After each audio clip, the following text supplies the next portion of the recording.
Boys and girls, ladies and gents, welcome to another episode of Clutch Conversations. It's your boy Mike. We back at you one more again, live on a Thursday night in the place to be. It's the Thursday before Daytona. I know a lot of people are already down there having a good time, man. Everybody who's gonna be traveling to and from Daytona over the weekend, man, safe travels, man. I'm looking forward to getting out there for a few hours myself. We'll talk about that and touch on that in a little bit. But yeah, man, welcome to the show, man. Appreciate y'all coming out, and y'all know how we do. Make sure y'all show some love to my lovely wife, Takara. Drop some comments in the chat, man. Let her know you appreciate each and everything that she does for the channel, man. She is always looking out. Speaking of looking out, make sure you're looking out for the channel too. Hit that like button, hit that subscribe button, and smash that notification bell so you can get notifications each and every time we drop a video here on the channel, man. Big shout out to everybody, all the early birds in the chat. We're gonna get at y'all in just a moment, but first let's take care of some housekeeping. Make sure you checking us out, finding us wherever you can find us on Morph Market. We got some auctions live right now in tomorrow night around about 9, so definitely go check it out. Some really nice stuff on there, so definitely go check that out.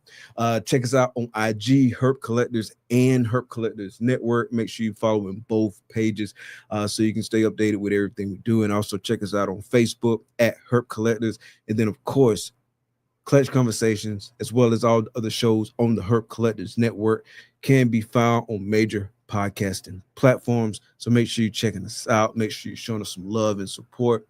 Speaking of support, make sure you're supporting both USARK and USARK to Florida. The link for both organizations is in the description below, so make sure you're checking out both those organizations. Drop a donation, get a membership, do whatever you can do, man. Spread the word and make sure everybody knows and understands about both these organizations, because like I said, both these organizations are helping protect our rights as reptile keepers. They stand on top of all the legislation, you know what I mean? They keeping us informed. They're really doing a lot for this reptile industry. A lot of stuff behind the scenes that you don't even see. I know a lot of work goes into it, and anything where it takes a lot of work, a lot of resources, take a lot of money. So make sure you're helping to support USARK and USARK Florida. The link for both organizations is in the description of the video. Also, make sure you're checking out the Double Clutch Patreon. We continuously growing, man, in the fam, man. It's a blast. Loving the whole family environment and all that good stuff. So definitely make sure you're checking us out. And we're gonna kick a sponsor video, and then we'll be right back. Join KINOVA's Patreon today and get access to hundreds of hours of exclusive educational content designed to help you run a successful BallPython business. Get insider information on the latest genetics, hot new combos, and market trends, learning directly from the world's leading BallPython designer. With 5 benefits packed tiers, you may be asking yourself, which tier do I join, Bit Mike? Well, if you're on the fence, I'd recommend the student tier. When I first joined the Patreon almost 4 years ago, this is the tier that I started on, and it's only gotten better since. So don't delay. Join the KINOVA Patreon today.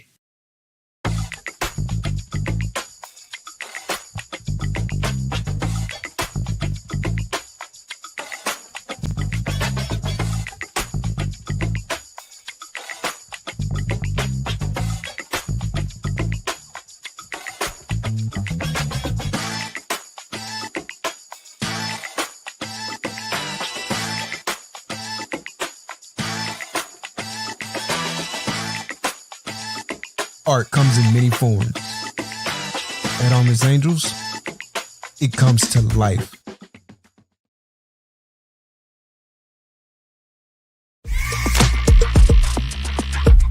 In life, success doesn't come to you.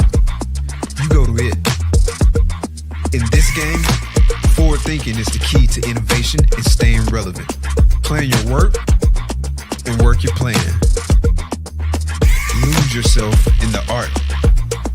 Lose yourself with wetter morphs.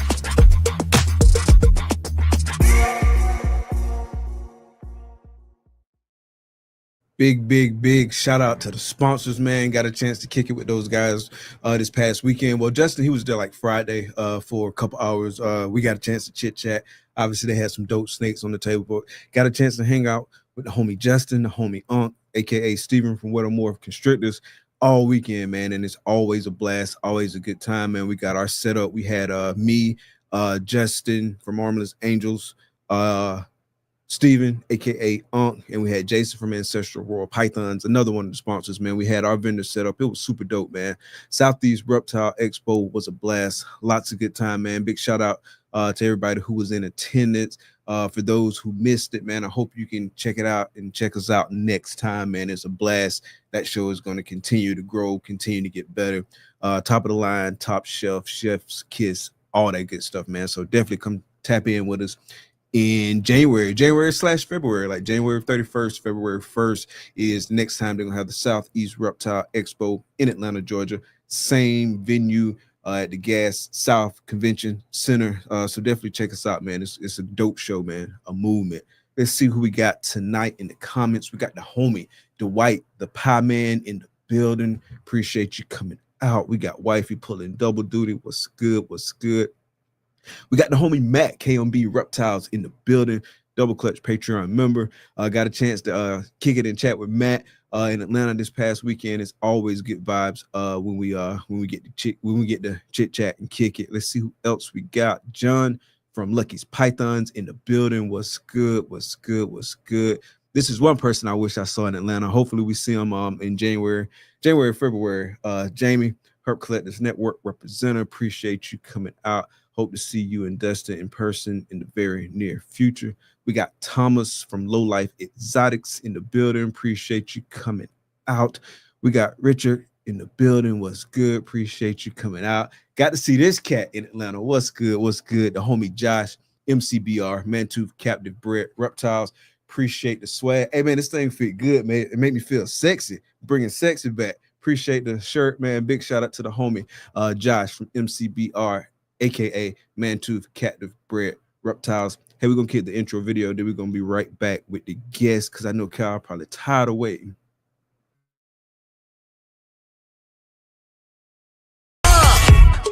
Baby, won't you listen to me? I got that flavor. I know you're dying to feed. I ain't no dancer, just got some hip in my feet. Now throw your hands up. Ooh, you bring the lighter, I got the fuse.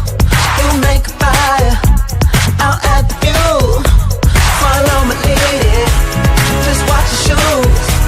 Gotta turn the heat up, get this cool. Who you know who looking like this for real? Who you know who looking like this? Who you know who looking like this for real? Who you know who looking like this? Who you know who looking like this for real? Who you know who looking like this? Who you know who looking like this for real? Who you know who looking like this?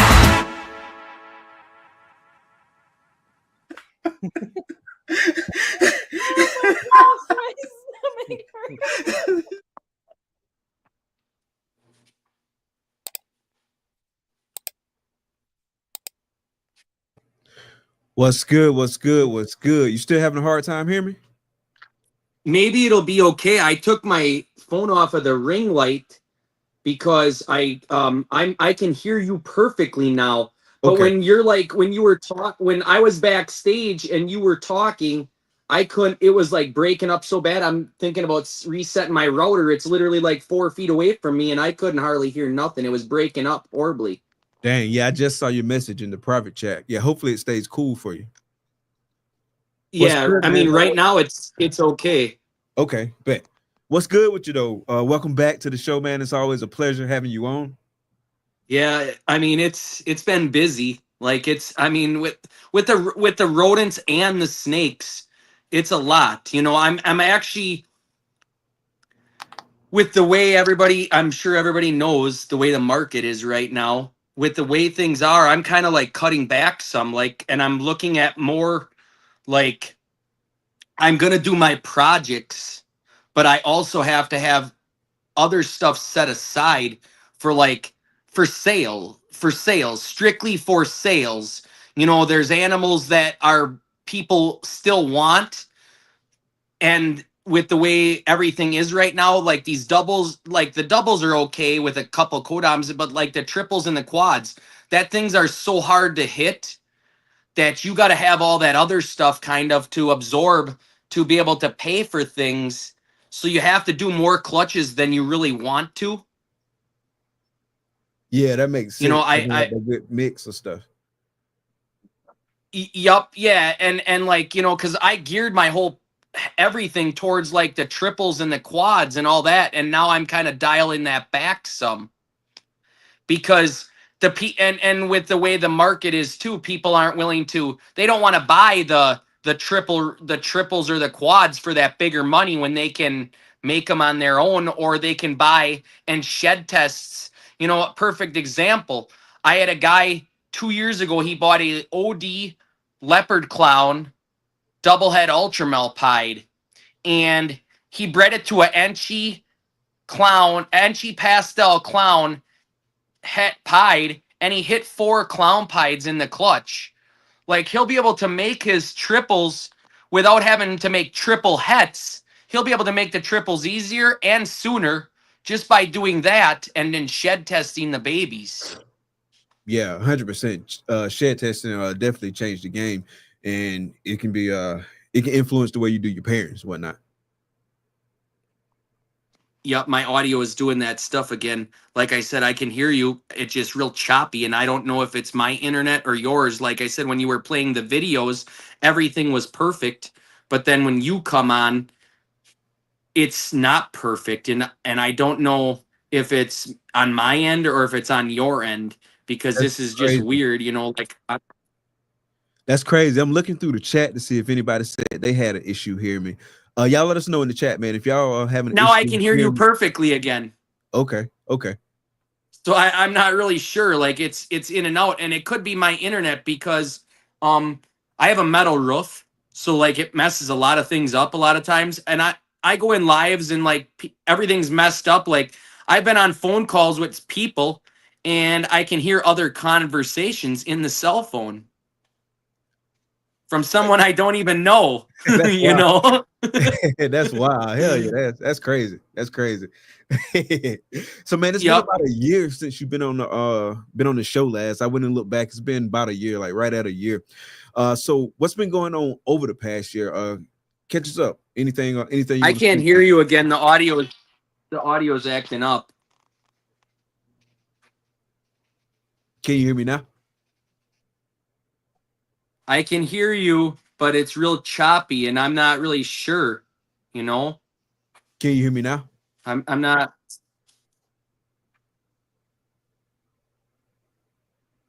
Let me see something once. Yeah, Limey, I am in a boy band.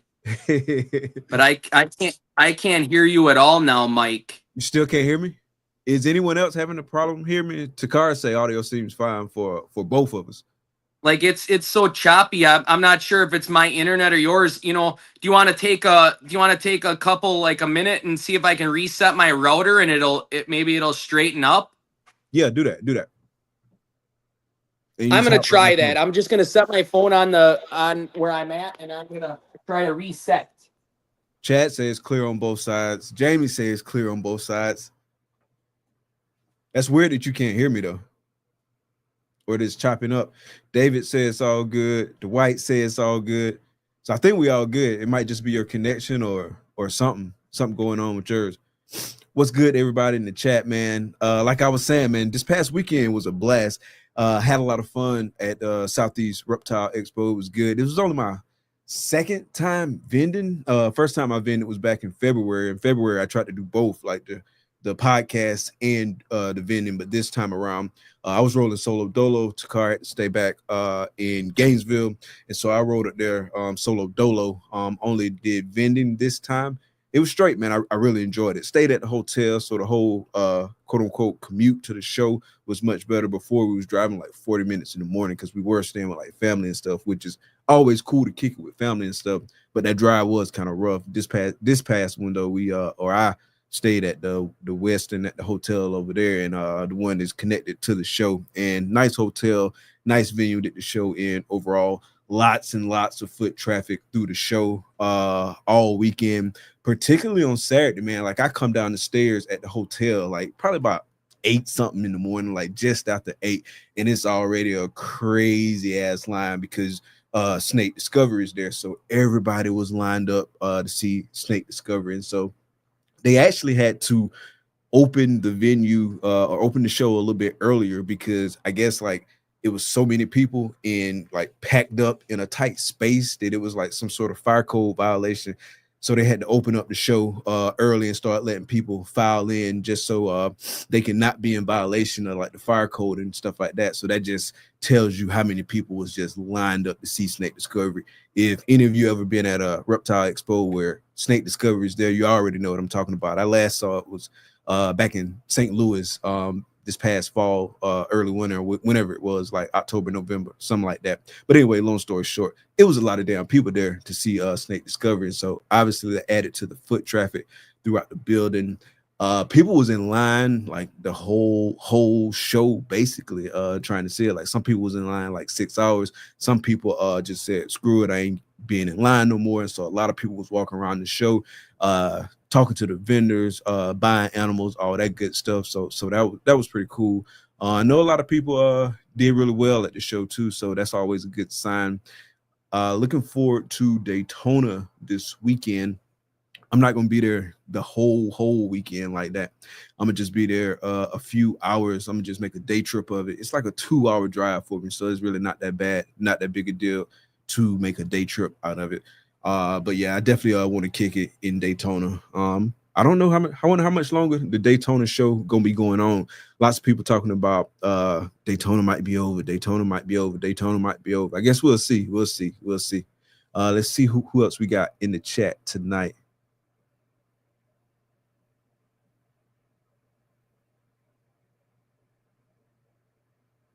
What's good, everybody? Got to see the homie Pat in the building this past weekend, man. Great seeing you in person, man. Really cool meeting you in person, man. Hope you had a good time like I did too.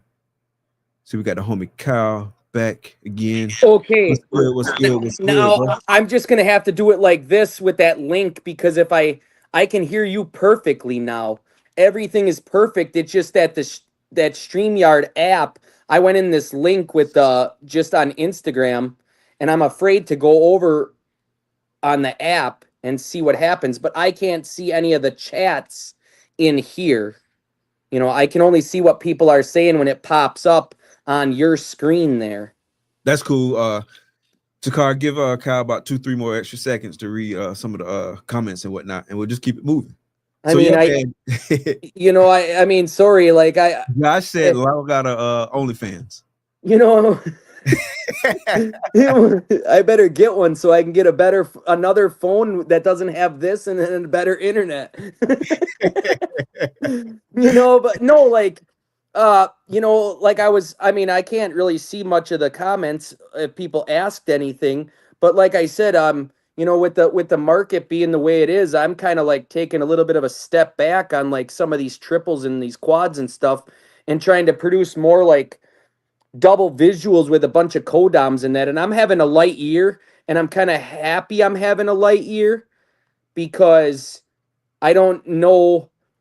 The problem is where we are right now. Like, I don't want to give away things. I don't want to give away good animals. And we're in a bad position in the market right now where some of these animals are going for cheaper than what they should be because they're hard to make, but we're in a bad place.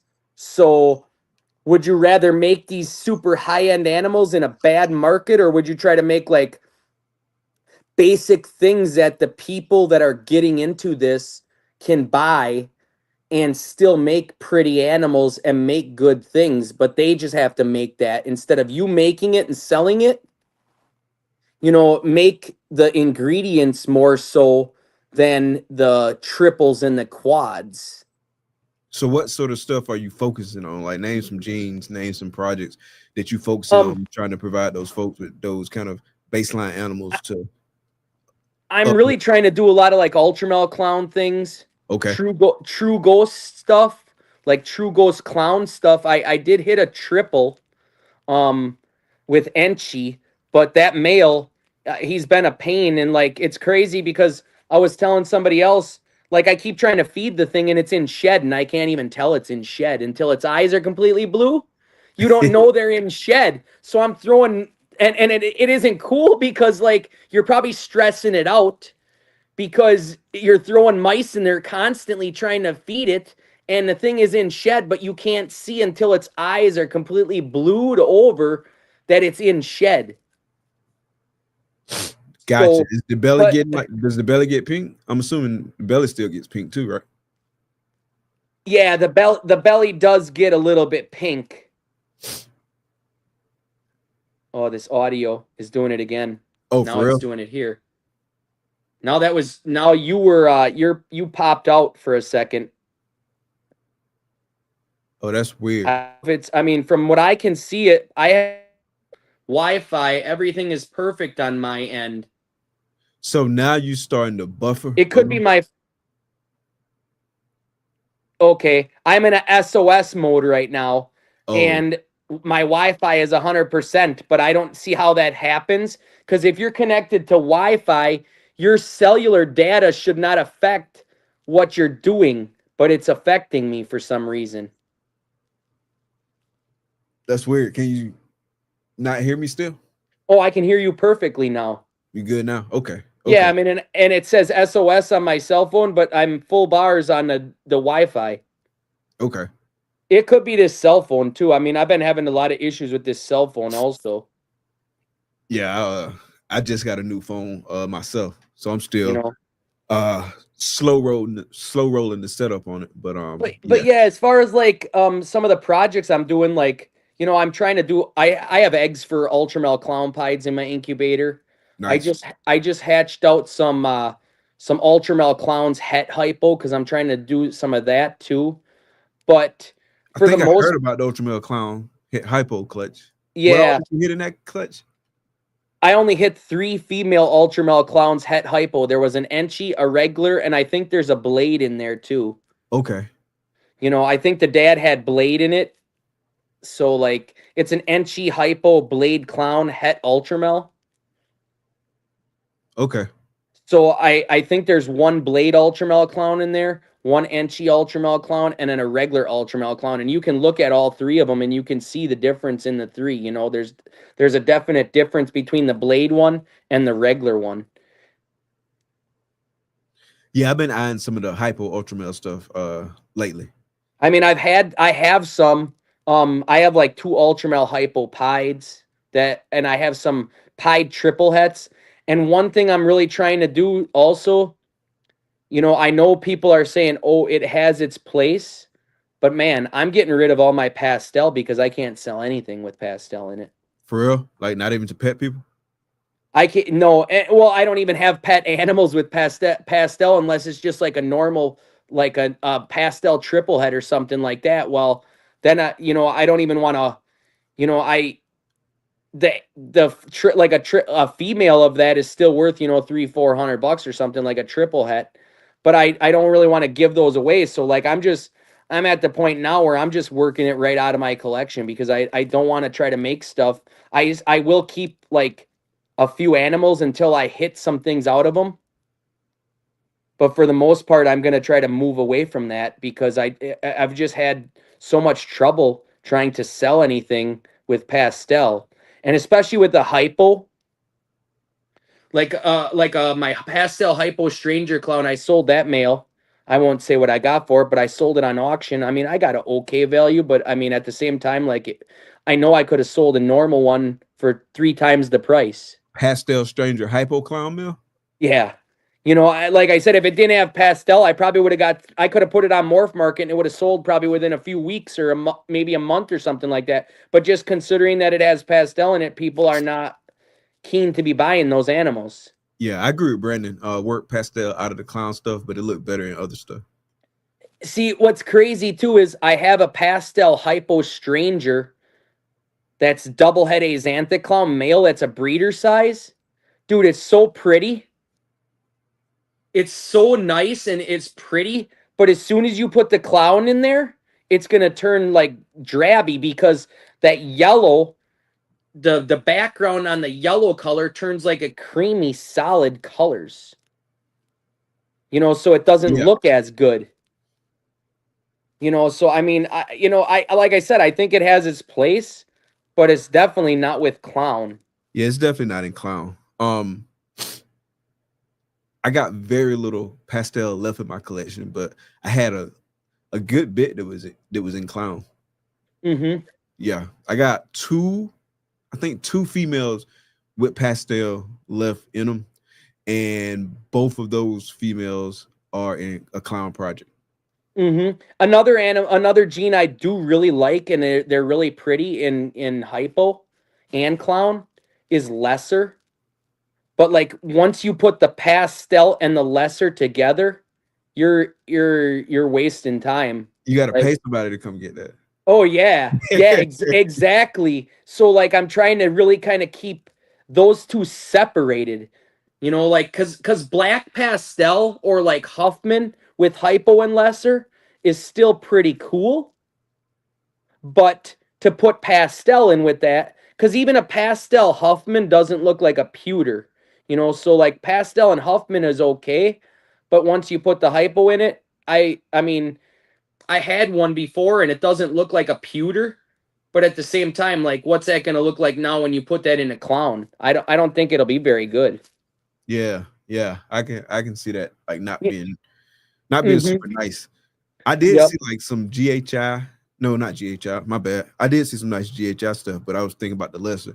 I did see some nice lesser stuff with spot nose. I even hatched like some lesser stuff that had like spot nose in it. And Mm-hmm. oh, in fact, it did have some GHI stuff float around in one of the clutches, and some of those were really nice. Like it was kind of wonky looking. I mean, obviously, from a quote unquote market perspective, the lesser kind of hurts the value of the animal, but these animals look pretty dope. And I was happy to hatch them and happy to see those interactions. Yeah, and I have a lesser hurricane clown that's het hypo. Man, it's awesome. Yeah, like make Like less greater it's again. super cool. And then like I also seen recently, you know, within the last few months, I seen a lesser hypo mandarin. How was that? Man, it's awesome. It was really Who deep. hatched that? There's a guy that actually has a breeder male that he's posted all over on Instagram, and I saw it breeding some things on Instagram, and I'm like, man, that animal is super nice. And it was a guaranteed mandarin. You know how a bunch of stuff Oh came out. man, With stuff well, wasn't mandarin. I'm sure like by looking at it, this thing was fire. Like there's no way it wasn't like a guaranteed thing because it was awesome looking. Nice, nice. You know, Yeah. so I mean, you know, the thing is there's so much to do yet. There's so many things to make yet, so much stuff to do yet. It's just unbelievable. We are where we are in this industry, but there's still so much more. Oh yeah, man. I was talking to somebody this past weekend. They were basically new to like reptiles in general, and so they was asking questions about the ball pythons and kind of what influenced the prices and how they were like just super just wild, you know what I mean? In terms of like how many different like paint jobs was on the ball pythons, but the ball pythons was all the same species. So you know that was an opportunity to educate and also geek out. And we were just talking about like the endless possibilities that there's still out here, and there's so much more stuff to work. So I agree with that 100%.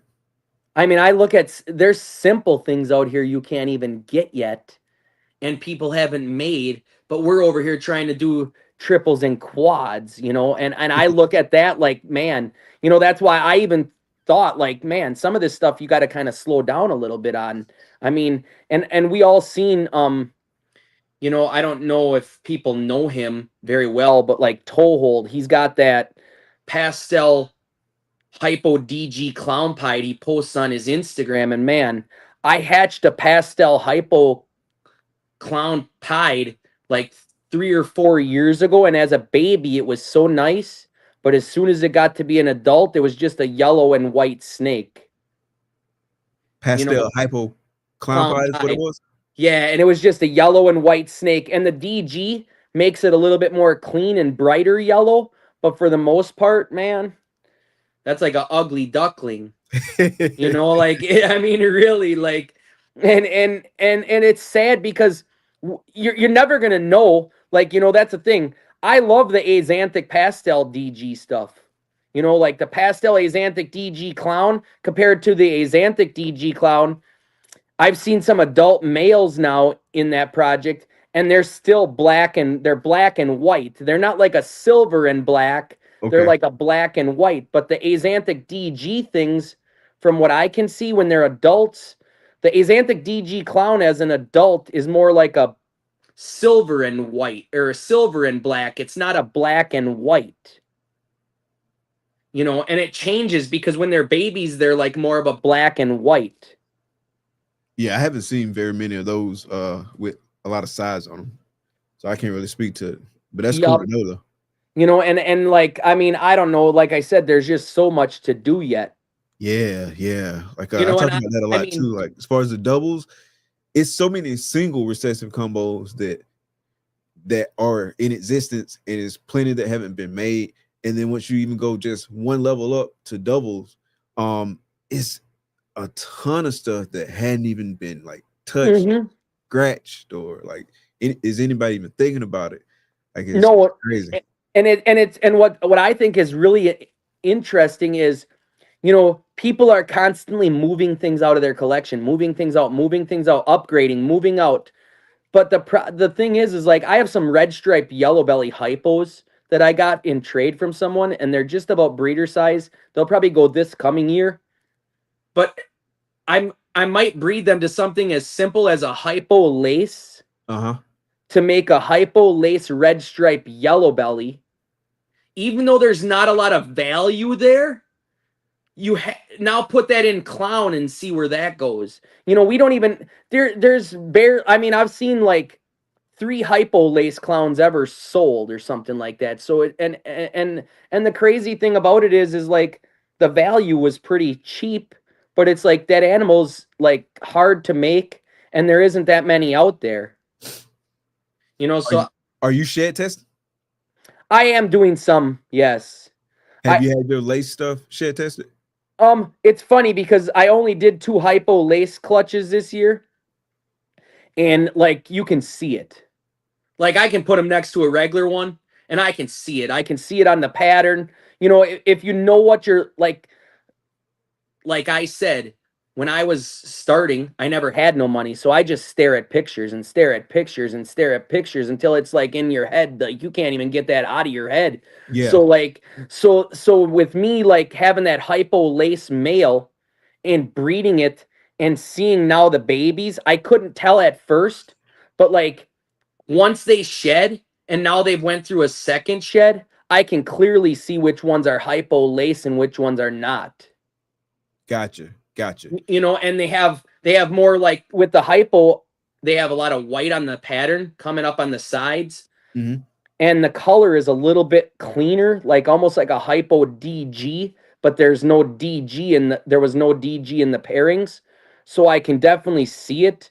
I don't know. I might shed test these just because, but I'm going to get rid of the ones that I know, like I can see that they're not laces. I'm not even going to shed test those because I can just clearly see that they're not. Gotcha. Okay, yeah, I know. That's another one too. Once shed testing came out, a lot of people was upset. Yeah, and I was even like, oh yeah, because of the lace with it. A lot of people not having lace that thought they had lace and paid dollars for it too. Oh yeah, you know, and that was another thing too. When I was on a couple other shows, maybe I said it on here when I was on here before, but that's why sometimes if you start out with more basic things and you don't spend that bigger money and you make them yourself, you can appreciate it more and you can find out. It's almost like either you can spend the money, well now with shed testing, you can spend the money and get the guaranteed thing, or you can put the work in yourself and you'll be able to identify it easier with your own eyes. Because I mean, there's some lace clown combos on Morph Market right now, like 4 or 5 gene lace clown combos, if you didn't shed test those, you'd have no idea that that was in there. You Yeah. know, and that's where why sometimes less might be more. Yeah, 100%. I can see where you so I can see how you would think that. And You, that makes a lot of sense. I mean, even like as far as like the Pompeii with the lace, you can definitely see it. Like it turns it up a whole nother notch. But without lace, it's still nice without the lace, you know? Did you see And Bob's post the other day about the Scrambler stuff? I know a bunch of people was commenting on that. Like, what are your thoughts on Scrambler? you know, I really don't. I don't want to put you on the spot. I see what they're saying about some of the animals, like with the pieds and they're being lower white. But like, man, let's see like a super scrambler with no genes, and let's see the scrambler single gene. I want to see that stuff, because if you can't show me that kind of things, you can put them all in a frying pan and scramble those eggs, as far as I'm concerned. Because because to be honest with you, I mean, I'm just like, you know, I mean, like I said, I can kind of see a little bit of a difference in the animals, but how do we know that's just not line breeding over time with, like, you know, Orange Dream? Like, you know, they had high OD. Now high OD is testing identical to regular Orange Dream, as far as I know. So like, dude, I'm not a fan. I mean, they can sell that fantasy all they want, but I'm just not gonna roll with that.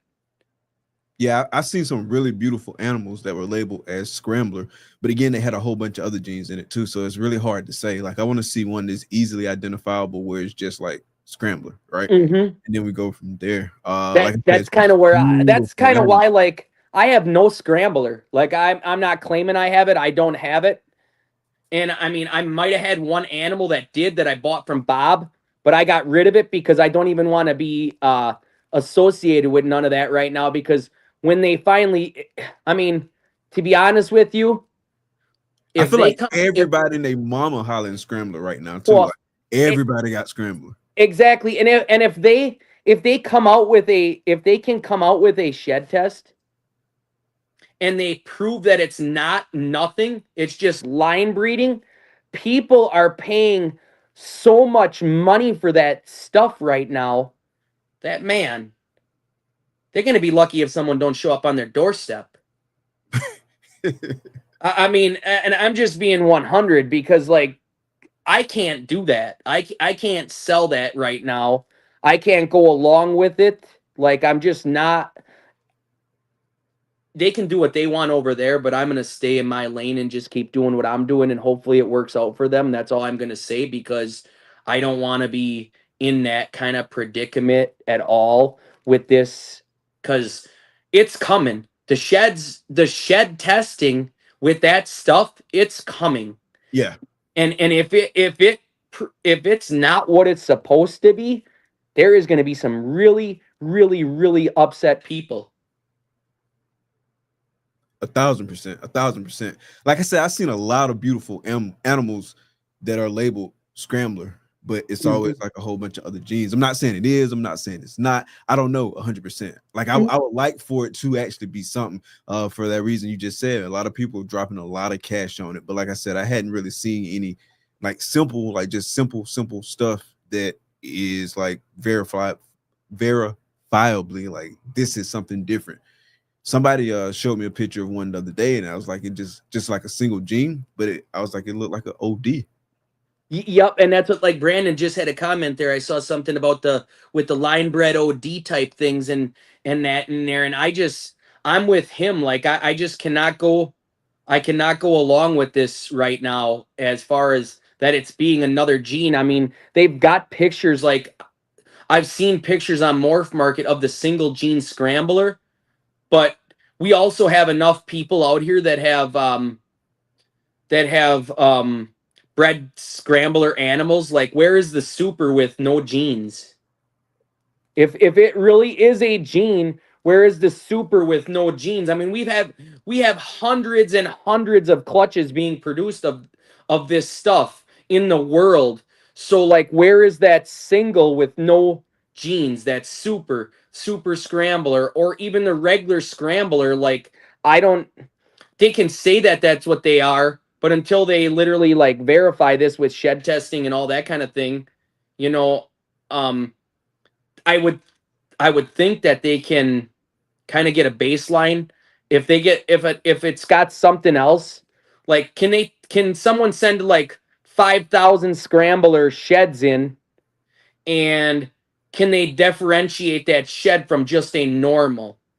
You know, I would think that if there really is a gene in there, they will be able to differentiate proteins carrying that scrambler gene compared to a normal. Yeah, like you would think they would be able to do some sort of analysis, just like they do with developing any shed test.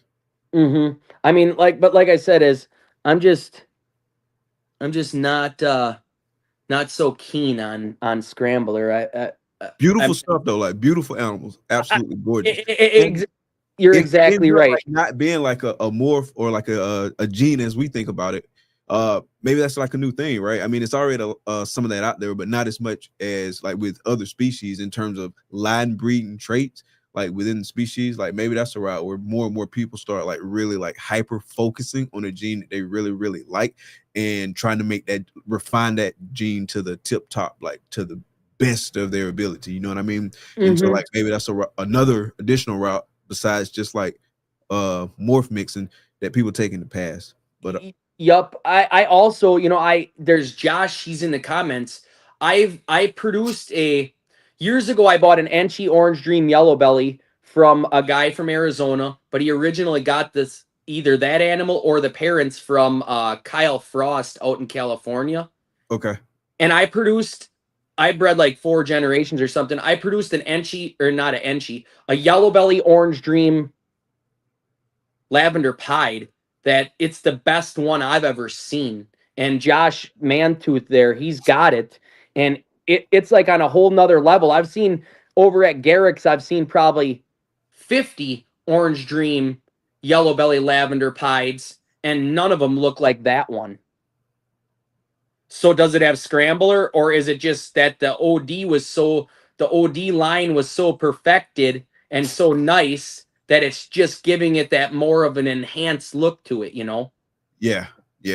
But as far as like, from what I can say is like, I'm not in that scrambler. I'm not like, I'd like to say, you know, I'm staying away from it because I don't want to be involved in that nightmare right now. I hope we're wrong, bro. I hope we're wrong. Like, I hope like they test it and they say it's a thing and all you motherfuckers was wrong. I hope that's where we at with it. I hope that's where we end with it. Yep. Or landing with it, I should say. Because like like I said, I just don't want to be involved in it right now because we're at the, I don't want to be another guy that like sells some of that and then I'm looked at 3-4 years from now like I'm just a piece of trash. You know, and we know how people get in this industry when stuff doesn't work out and like people aren't doing right by other people. Like the truth always comes out. Yeah, 100%. You know, and so like I'm just kind of staying away from it. I have regular Orange Dream. I don't have no high OD. I just have Orange Dream, and that's all I'm gonna call my stuff. And I'm not even saying that everybody who's selling Scrambler is out there selling Scrambler trying to hustle people, like consciously hustling people. Like I believe like some people who have Scrambler really believe they have Scrambler, and like they ID and what they see, they send the alien heads get dragged out, they send the super bright snakes, like they send these really beautiful animals, and so they really and truly believe that like this is like there is something world, to right? it. But then it's some people who out there bullshitting, probably, you know what I mean? Yeah. Like, all of a sudden everybody got Scrambler. Everybody.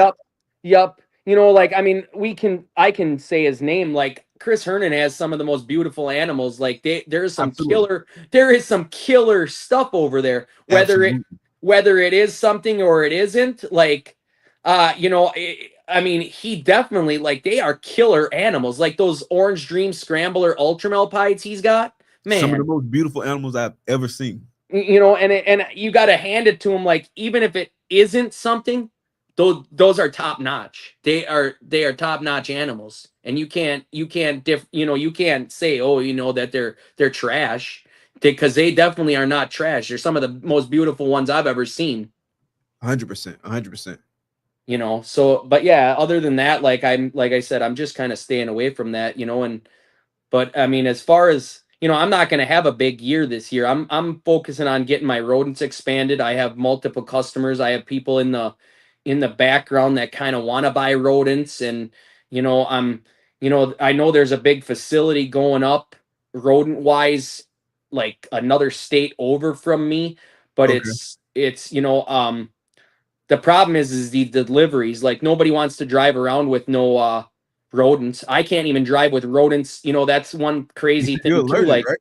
yeah. So like that's another crazy thing too. Like I sell Garrick rodents, and he's like one of probably my biggest customer. But the crazy thing is like I gotta watch the temperatures when I do it too, because I can't have them in the vehicle. Like, I can't have them in no van. I gotta have them in the back of a pickup truck. So if it's 85 degrees, like I have to show up in the dark at his place. If it gets too hot, some of them can die just because it gets too hot. Yeah.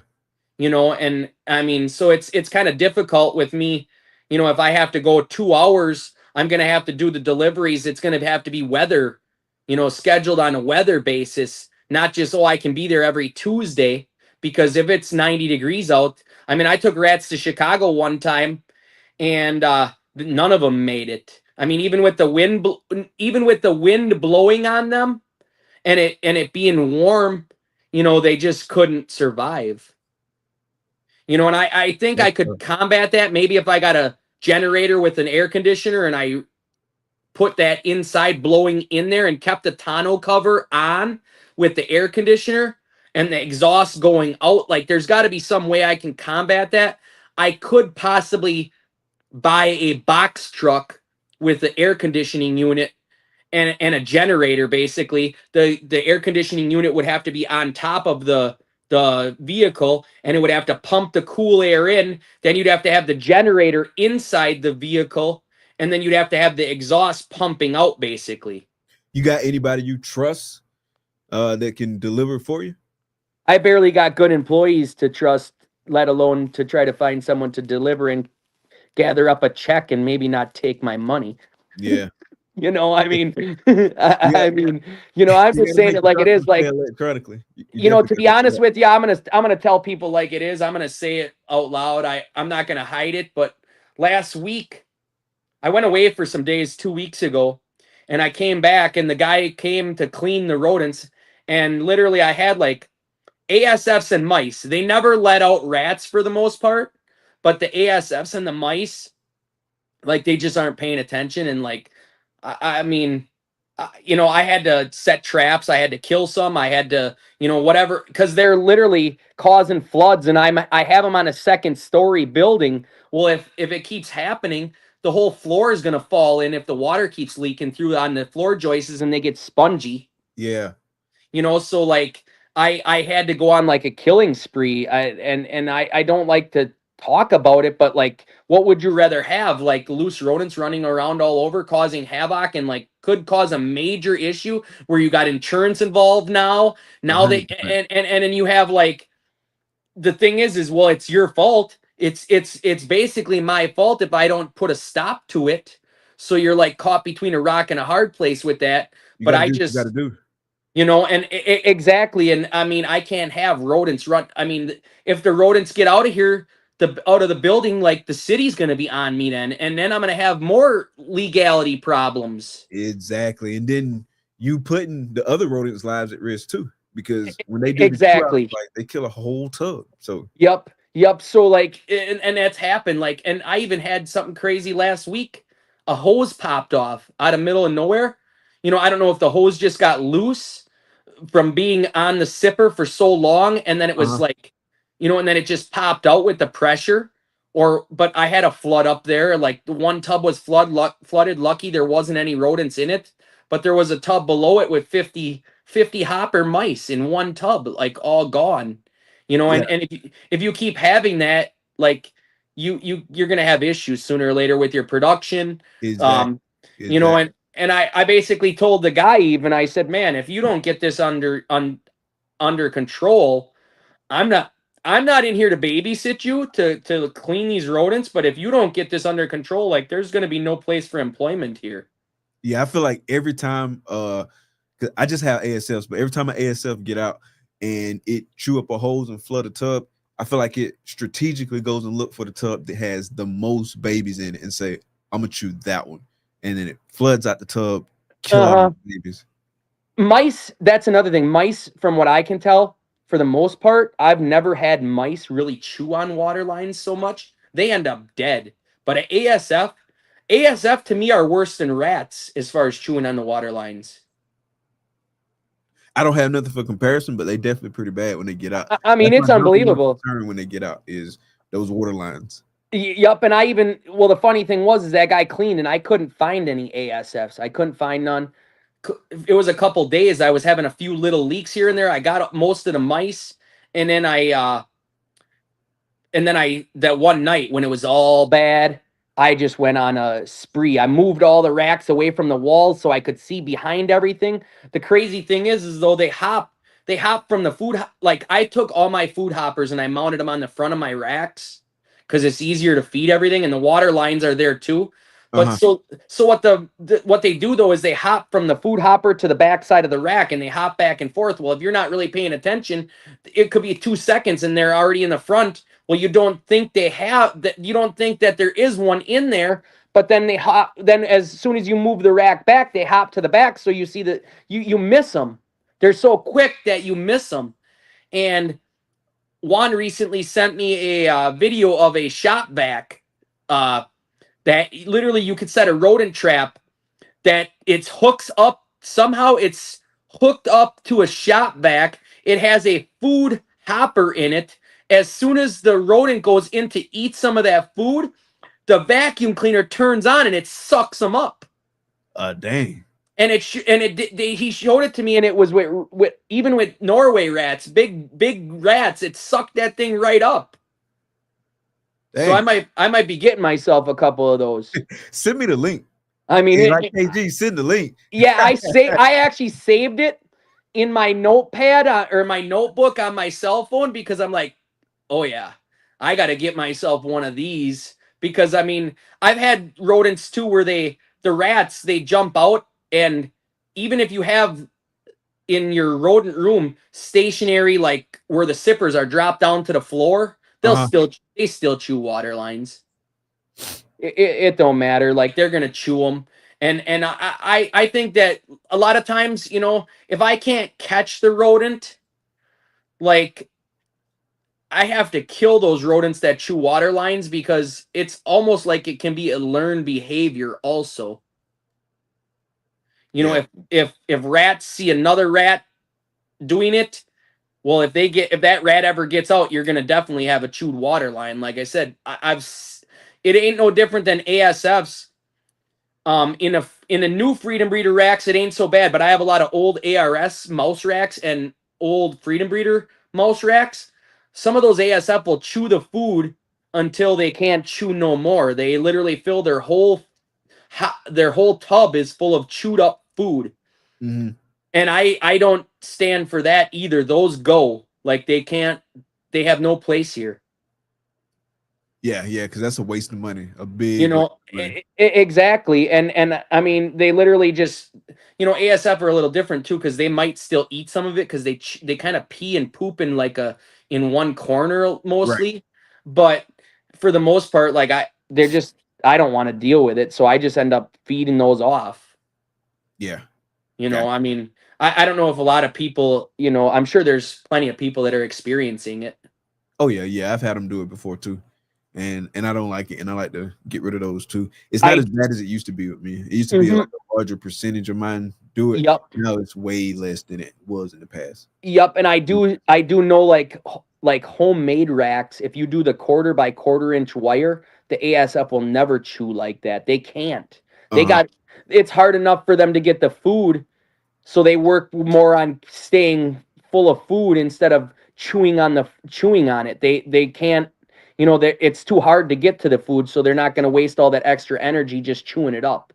Yeah.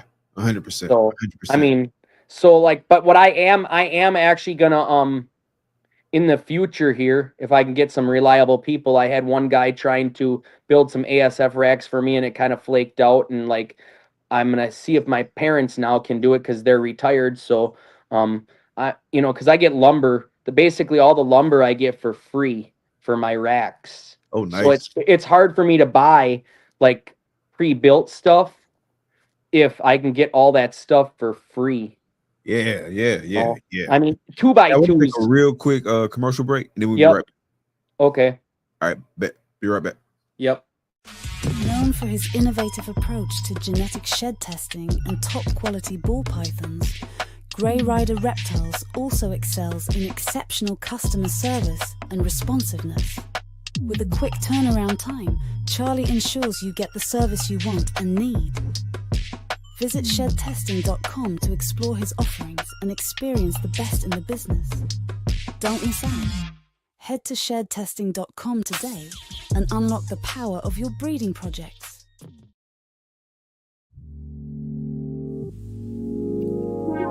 Peace and love, family.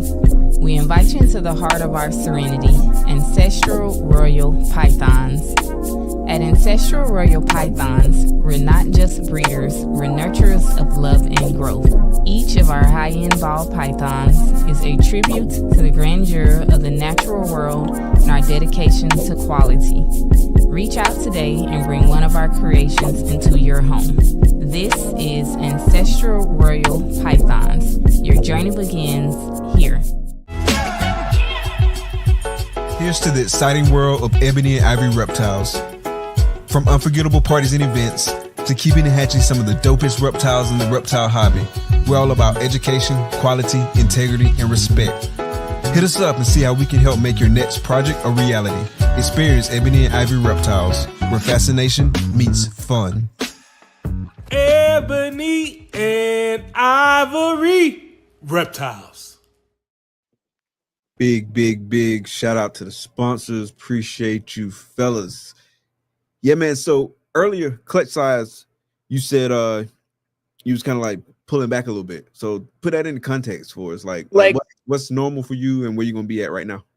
I'm only probably gonna do like 30 clutches this year. I did like 30 last year. And like, but the year before that I did like 80 some.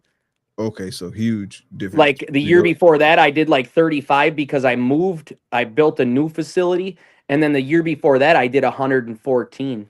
Wow. But I just I look online and I see animals up there for like months and months and months and months and months, and they're very good animals.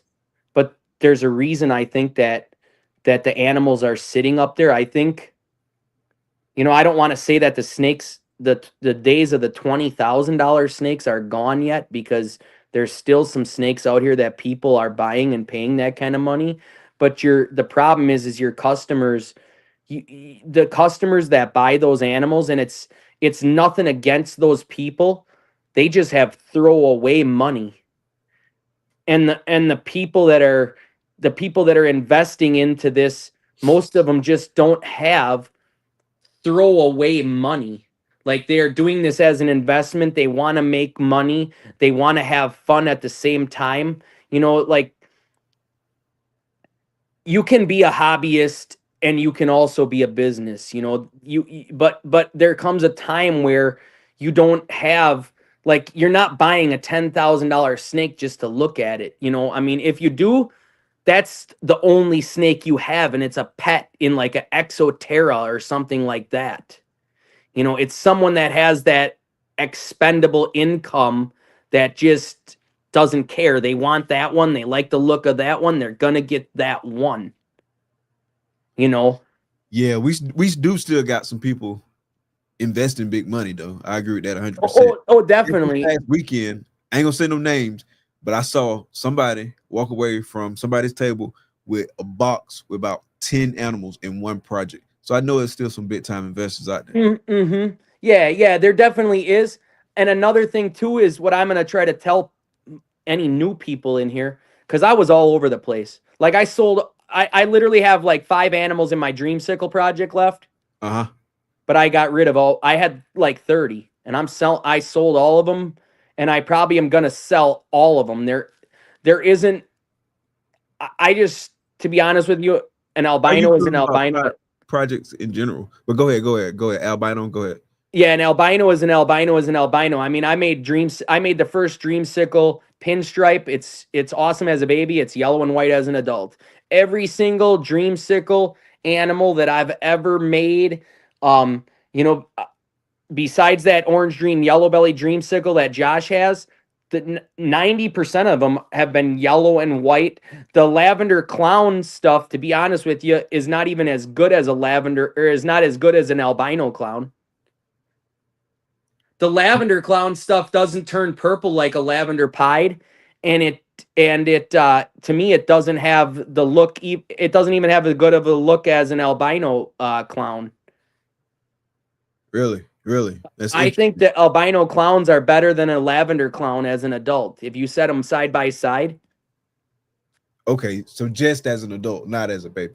No, and I mean, and I get it. You know, people say we're in the industry here of we're selling babies. We're not selling adults. You know, but I mean, to be honest with you, I'd rather put more emphasis in my Ultramel project and in my hypo projects instead of even messing with lavender anymore. So I'm gonna phase that one out. Gotcha. And I get it. Dreamsicle is a staple in this industry. People love it. Like every new person coming in loves it. Just like blue eye leucistics. But I just am choosing to like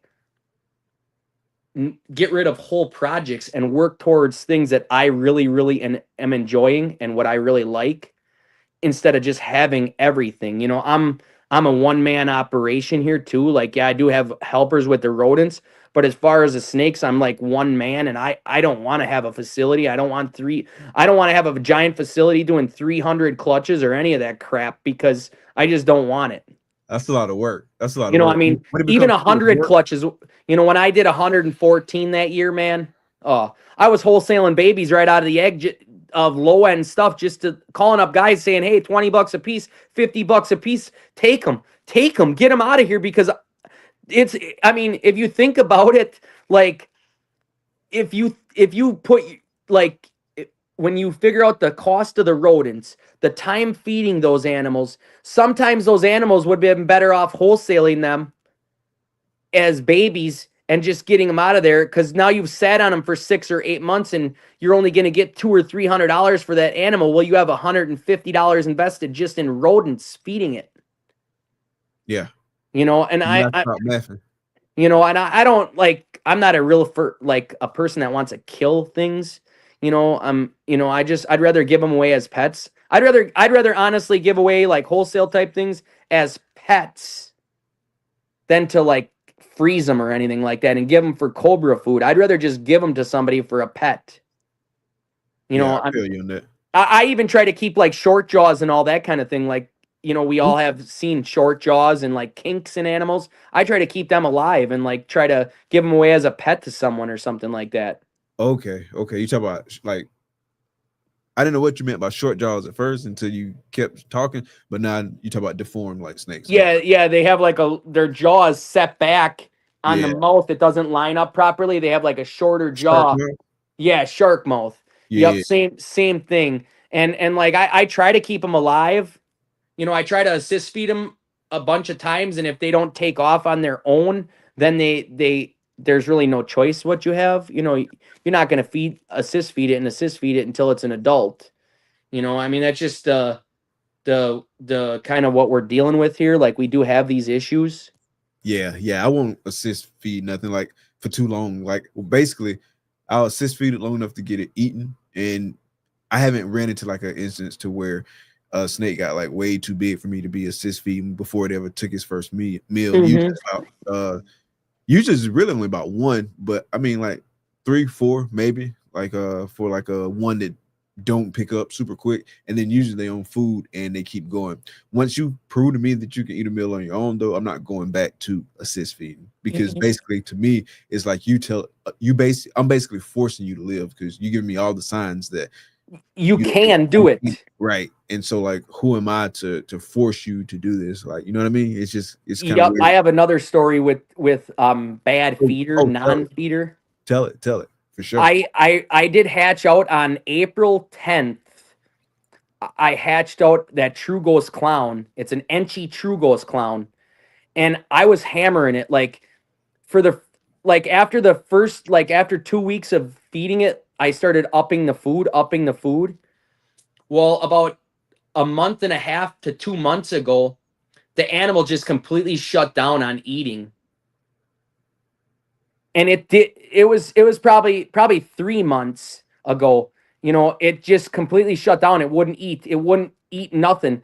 So like I assist fed it one meal and I still couldn't get it to eat for multiple weeks. So I took a trip to Chicago to pick up some rodents and stop at another guy's place and like check out his snakes. So I drove that snake 9 hours. It didn't eat for like 2 months. And I drove it for 9 hours that day. I put it home. Got home, put it in a tub, offered it a mouse the next day, and the dang thing ate like it was never like it never missed a meal. So like, I mean, and I've even shipped people animals. They keep them for a little bit and ship them back because they all of a sudden they just start eating. These animals are weird. Like they're gonna do what they want to do. So like you can think you're gonna, you know, that's another thing with people feeding only rats, only mice, only ASFs. Like if they're not eating something, you're gonna try something else. And if they stay eating that, feed them that as much as you can because you don't know when they're gonna stop again, and then they might switch to something else. Yeah. I had a hypo-pied female that she would eat rats almost all year, but as soon as you started pairing her, she would grow like 10 millimeter follicles. I did it 2 years in a row where I didn't do anything. I just kept trying to feed her. She wouldn't give me eggs. I had to give her mice. There was a time where she would only grow follicles if you would give her mice. She would get to a certain size and she would give you a clutch. But I tried 2 years in a row and she reabsorbed on me. Then the following year I tried, she went off food. She took mice only and I gave her as many as she pretty much wanted. And she gave me 3 clutches 3 years in a row. Yeah, it's crazy like what works and what doesn't work with animals. Like I heard the whole taking the snake for a ride stuff, and I tried it a couple times, but it never really got the snake back on food for me. But I mean, as many tricks and stuff as you can try, I would suggest like trying it. Yeah, and see what works because you never know what works. And I mean, I even tried like different rodents for that snake, and it wouldn't take anything else. You know, yeah, so I actually also had a stranger clown male, double head hypo ultra male that just wouldn't eat. I tried different things, never took him for a ride. All of a sudden I started giving him ASFs. He's eating like 14 ASFs in a row now without even hesitating. Oh, he on it now, huh? And he's getting fat. I mean, he's getting big. He's getting big fast because like he wants them. That's all he wants. So now that's all he's getting because at the end of the day, we're here to try to breed these animals and try to make cool things. So why would you fight the animal? You know, and I know a lot of new people want to come in. Certain people want to feed frozen thawed. Certain people want to feed frozen mice. Certain people want to feed all ASFs. But if that animal's not eating, you better give that animal what it wants, because if you have money invested in that, you do not want to lose.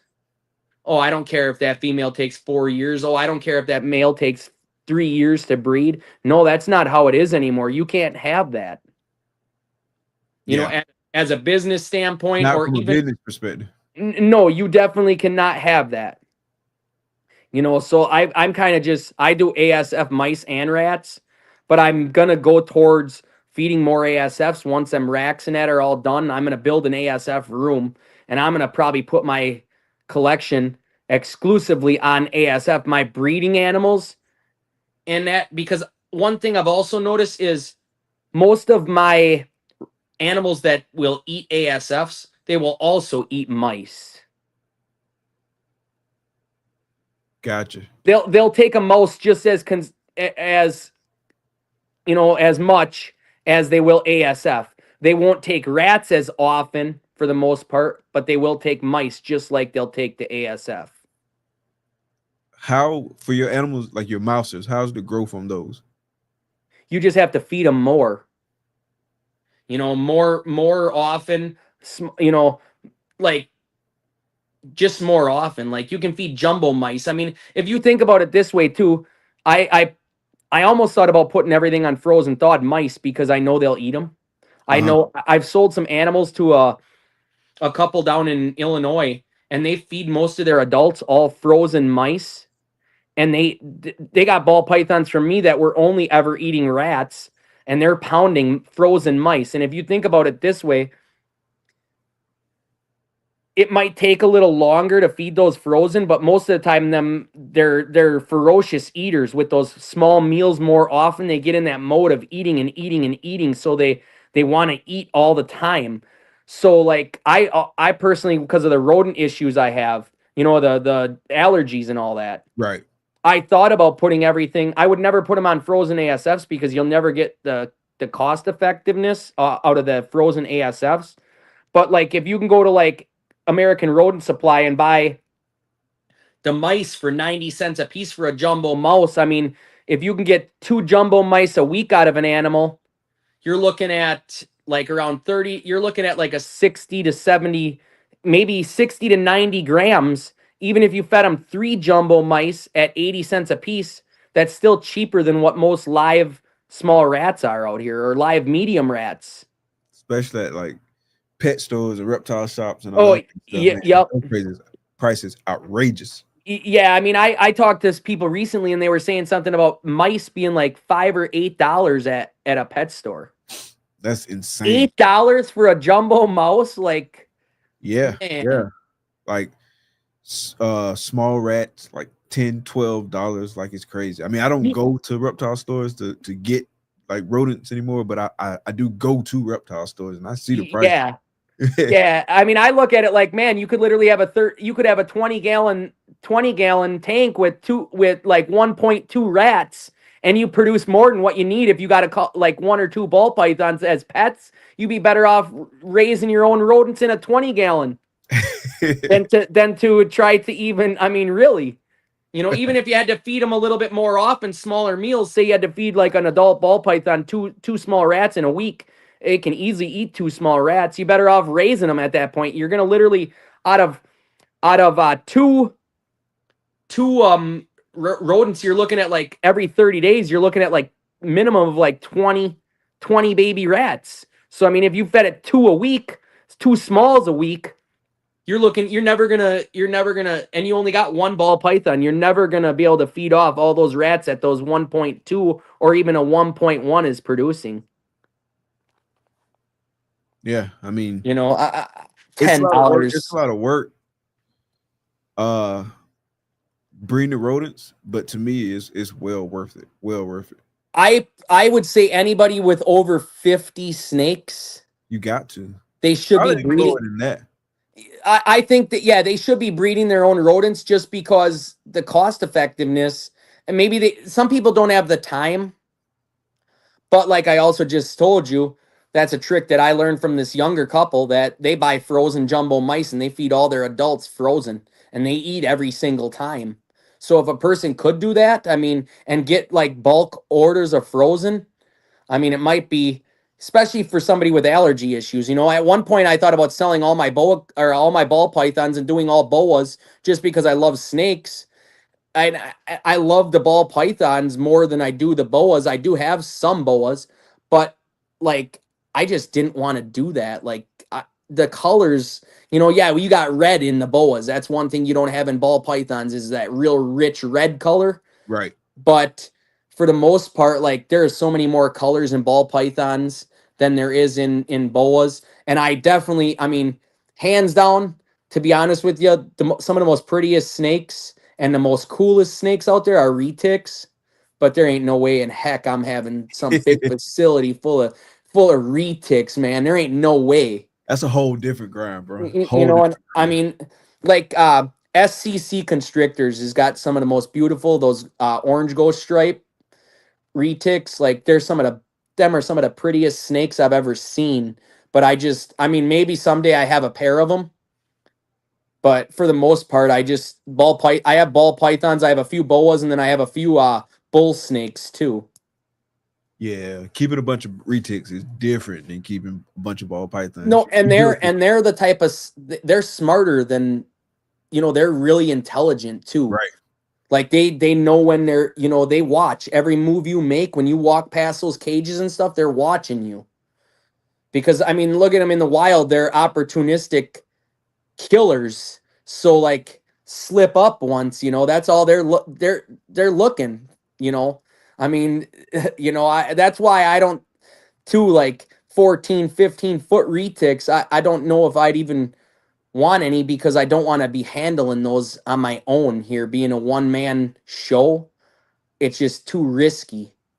Yeah, for sure. You definitely want somebody around. Like, that's definitely best practice. I mean, I never kept retics, but I have heard, like, I've learned about retics and stuff like that. I'm not an expert or anything like that, but that's one thing I do know is most people advise, like, don't be handling a super big snake by yourself without having like some backup.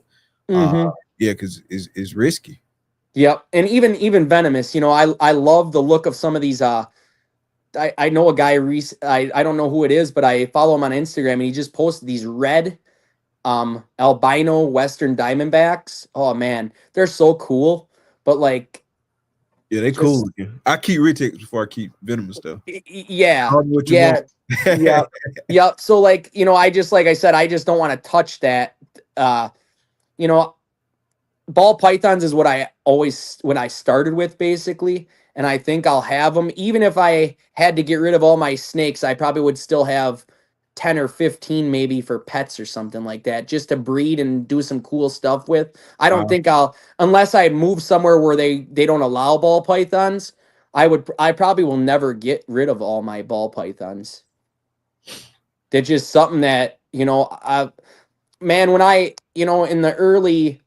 probably in the early 90s, when I went to a pet store, I purchased a Reptiles magazine, and I seen the first albinos in there, and like they were like 8 to 10,000 at that time, and I'm like, this is unbelievable. Snakes are like $8,000 to $10,000. Like I was in like shock. Like, this shit is crazy. Like, these people are crazy. This is crazy. It's just like the people now. Like, and that's back when $8,000 to $10,000 was $8,000 to $10,000. Yeah, and I mean, like, and like, even now, some people you tell people like, oh, snakes are 2,000 or 5,000. They look at you like, well, who's buying those? These people are nuts. This is, and I tell people, I sell snakes. I do have I will say this, if I didn't have my Japanese customers, some of my Japanese customers, the snakes would even be worse at this point. I have some Japanese people that buy a bunch of stuff, cheaper things. They'll buy expensive stuff if you're selling it in packages. But man, like if I didn't have some of those guys too, like it'd be even more of a struggle. Volume wise, like what percentage of like your production would you say that you're shipping overseas? I would say only probably about 30% for me. I mean, that's a good number though. Yeah, it is. And I mean, and it's like 3 guys, basically just 3 guys. And a lot of them, what they'll do is they'll buy a whole bunch of lower end animals, and then they buy like a couple good ones just so that they can get a better deal on the good ones. They take a lot of my stuff that basically I could wholesale them as pets here. But I mean, there's so many people producing ball pythons and trying to wholesale for pets here that like I'd rather just ship them over there at this point. So the guy just basically, I give him a number, and it is what it is. You're taking off like, you're taking like regular clowns that are like maybe clown het hypo males, you're taking lower end things like that and just getting them out of my hair. I'll feed them up a little while, and month or two, I'll feed them 8-10 meals in a 2-month period, and then they usually within 2 to 3 months they get their export stuff taken care of, and they get shipped over there. So how does that work for you logistically? Like you just like where are you taking it to get it all shipped off? Well, About that process. that's kind of a difficult thing. I have one or two guys that like the three guys I have, a lot of them ship through Michael Cole.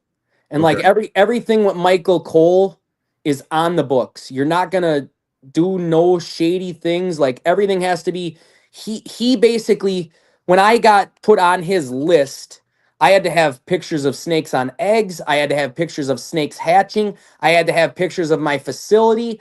I had to, all that stuff just to get on his list. And then like I can't even sell snakes that I buy and I move out of my collection to people over there if he ships them. It's just a no-no. Like they have to be produced in-house production only. Gets shipped over there. That's how he runs his thing and he basically has them pay him and he pays me and everything is done on the books. There's no shadiness to none of it or you're looking for trouble. Yeah, you gotta be super on top of that stuff because if you get caught like breaking the law, bending the rules, any of that kind of stuff, they shut your whole thing down. And I think like jail time can be associated with it too, right? Oh yeah, definitely. So like I have used other shippers before. One basically the Japanese customers, they set all that up. They set the majority of all that up. So I don't do that. But most of my shipments have always went through Michael and everything has been done. I've never had any issues. I've never, everything has been done on the books and correctly. And I prefer mostly to kind of like keep it that way because I don't want no trouble either. Yeah, I feel you on that. I mean, literally, is it really worth like $2,000 to do something stupid so that you get nailed for it and your whole business is kind of shut down? It's not in the long run. I mean, even you got people stealing snakes out here and now like you don't hear from them no more. They're still breeding, but I don't know how they're selling anything. I mean, I don't even want to associate with things that are done kind of like on the slides and all that because, it doesn't, sooner or later, the truth comes out and then you're in trouble. Yeah, it's not worth it. I don't want to deal with Not that. worth the hit to your brand and like you put so much time, energy, and effort into like building up everything that you're doing. You don't want like no, exactly. Like that to knock you off. That's crazy. Yep, and one other thing, I am gonna talk about. I wasn't gonna talk about it, but I am. As far as like the projects out here, there is a lot of projects. There's a lot to do yet. I think some of the things we need to dial back and kind of focus, like some of these giant breeders, let them do their thing. If they got their wholesale customers and all that kind of thing, let them kind of do their thing. But like, if you're trying to do like 100 clutches or less, I think you really need to focus on like 3 to 4 projects and do the best you can with those instead of trying to do 15 projects because you don't get anywhere. I mean, I did produce that triple, that True Ghost Clown in February or on January 20th. I produced a True Ghost Het Clown from a clown double het to like a combo triple het, and it was a 1 in 128 chances of even getting that double visual het. And that male right now is like right under 700 grams, and he's he's only 6-7 months old. But if I had 10 million animals also to feed, I'd never have that animal to size in the time that other people that are smaller breeders, if they have the investment to buy those animals, they can get ahead of you in a heartbeat. And they're also taking the food out of your mouth then at that point. Because as an investment standpoint, if they can feed and take care of less animals and do better and faster than what you can, they're getting babies out of those animals before you are. Right. So you're basically losing money at that point. So there's a fine line of where you should be and where you shouldn't be with this stuff too. Have you seen that happen in real time, like to you personally, or to somebody you know? Oh yeah, I've sold animals to people and they've produced the stuff that I sold them. They produced animals before I did. You know, sometimes it's luck, but sometimes it's because they have smaller collections and they can get there faster.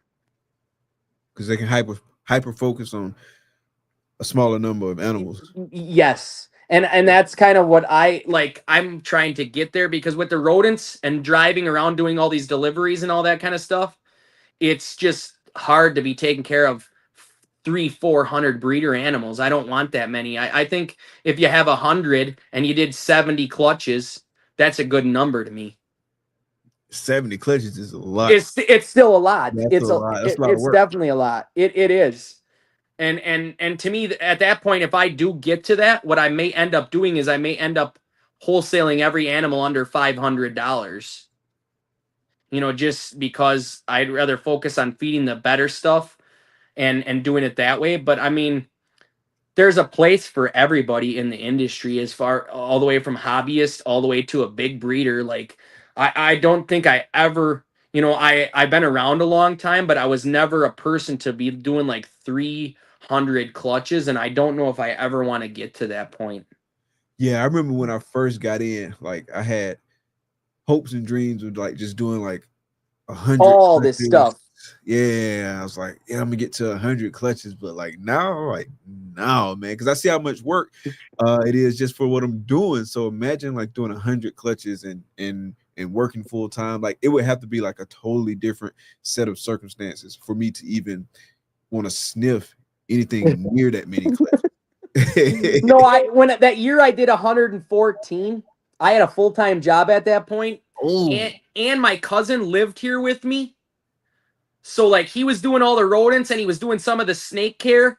He wasn't feeding everything or setting up clutches or doing any of the breeding. I was basically doing all that stuff.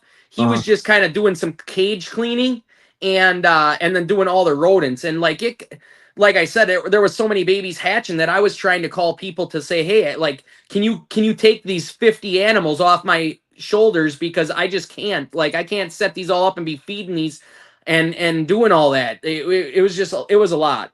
Yeah, it's a lot, bro. It's a lot. You know, and like I said too, with the people that have the smaller collections, and like you said, they can hyper focus, they can feed more, they can take care of their animals better. And in the grand scheme of things, like having a manageable number and doing well with that number is kind of like where people have to kind of find that on their own. Yeah. You know, because over the years, like I said, 100 clutches, 35 clutches, 80 clutches. I don't know if I ever want to do more than 70 anymore. Like, because this is what I do full time.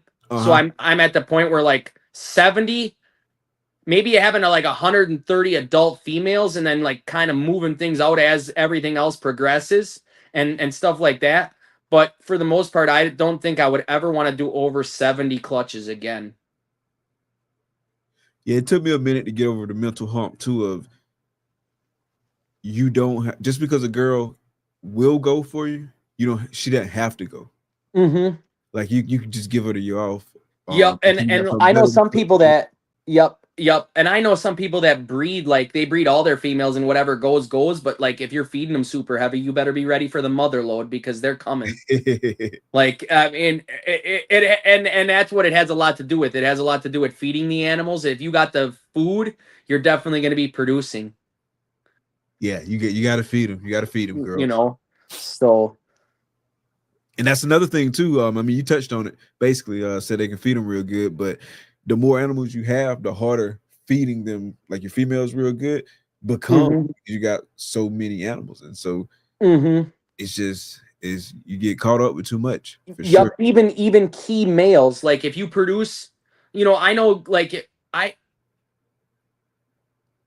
Oh man, we lost. There you go. I originally bought the bananas way back, and like my male, I had him breeding. I had a male banana clown breeding at 90 days old.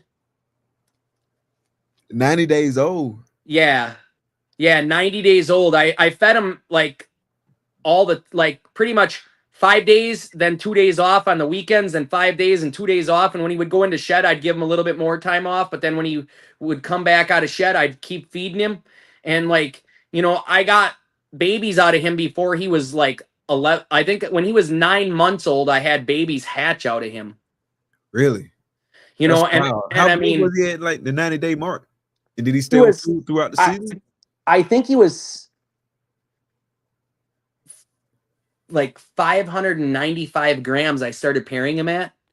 And then he stayed on food because he was in that mode of being fed so often that he, even when he was breeding, you give him a couple days off and then he would be eating. That's crazy. That's I never heard of that, bro. That's wild. Yeah, and that back when banana stuff was like 50K, 65K. I did that when like the banana clowns were $5,000. Oh, this banana clown. You did say banana clown. Yeah. So what, Regular like, bananas. Banana boom though. The regular bananas, I picked up a 68. He was 68 grams in Tinley in October, and by April, I was already breeding that male, and I hatched out like 30 some bananas in the first year of producing. That was the year where they went from like 15 to 18 to like 6,000. You know, and I produced like 30 of them.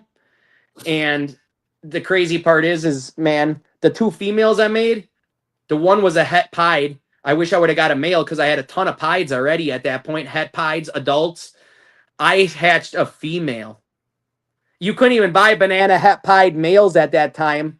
When I hatched that female, you couldn't even buy the males because everybody was keeping the males to make the visual banana pieds. I hatched a female and I kept her, and it was crazy because that female actually came out early and she like ripped her umbilical cord and everything. But I sewed her belly up with dental floss. Oh, damn. And I saved her and I got 2 clutches out of her. And then when she was an adult, you couldn't even tell that she had that issue. That's dope. That's dope. You know, so yeah, I've done like a lot of aspirating eggs. You know, I even had a snake one time that was born with its heart outside of its body, and I pushed it back in and I sewed the snake's the hole up, and it lived. Wow. How long did it live? Like, it lived. I ended up giving it away to somebody, and they gave it away to somebody else. So I don't know. You know, I don't know if it's still alive or not. And I know Tim Bailey also had the same thing, and he sewed that snake up, and it's, as far as I know, his is still alive. Okay. From the time when, and you might not remember this, but I'm just trying to get a general idea. But from the time that person like gave it away to somebody else, how long had it been? Like it was already 3 years old. 3? Oh wow. Yep. Yep. So I would assume that it probably is, unless it died in someone's care, it's literally probably still thriving out there somewhere. BallPython is pretty hardy, but that's that's the first time I ever heard of that. That's dope. Yep. Yeah. Like I said, and I've even had animals with like kinks. You know, like they can live. You know, I had one animal that was 2 years old and it ended up dying. It was like an inchworm where it was like this. It was 2 years old and it died. But like I had it where it was like, yeah, it couldn't even hardly move, you know, and I just fed it and it was living and thriving. It was just something I had. And then it ended up, I think what happened was, maybe it had a tiny hole in its belly, and somehow like a fly must have got in there and like laid eggs in it and ended up getting maggots. When it was still alive and thriving, it had maggots in there. Oh, that's crazy. So I think that's what killed it. But, you know, the animal, like I said, 2 years old, it was like a ball, because its stomach was like both sides of its spine was like together, you know. That's crazy. You know, so I mean, they can live and thrive. If that was probably the only snake I had, maybe it would have lived. You know, but it couldn't move. Like, it could only move a little bit because it didn't have motor ability. You know, it couldn't move because it was like a blob, you know. But I tried to keep it alive. That's what's you know. up, dude. So shifting gears a little bit, let's talk about the human side of things a little bit. I know for me personally, like, probably I would say most of this year, I know I had a lot of stuff going on just outside of the snakes. And so like doing the snakes, doing the stuff with social media, like all that stuff started adding up for a while, right? And for like for a little while I was going through it, you know what I mean? I kind of had to reassess some things and like change up some things in my life, start shedding, no pun intended, some stuff that didn't really serve me, like kind of all that kind of stuff, right? Yep. So talk about how you get through those tough times, because I know as long as you've been doing it, super OG in the game, I know you've gone through those times. So talk about what pulls you through those times. I'm kind of going through that right now. Oh, like word. I said, if I didn't have the rodents, like it wouldn't be as good. I would probably work somewhere right now if I didn't have the rodents. And like as far as the snakes, like I've had so many snakes now, with everything kind of being as tough as it is, I'm just letting go of certain projects that I just can't see a future with me. Not that there's not a future in those projects, but I just personally don't want to work with those projects anymore. So I'm kind of just toning down things here and like narrowing in on certain projects that I really, really enjoy, that I want to see certain things happen with them. And the rest of the stuff can go, you know. And I also have like animals, like I've produced certain animals, I've kept them for holdbacks, you know. Like I just put up an animal on auction. Is nothing against, they're good animals. They're blackhead triple hets hypo ultramel pied.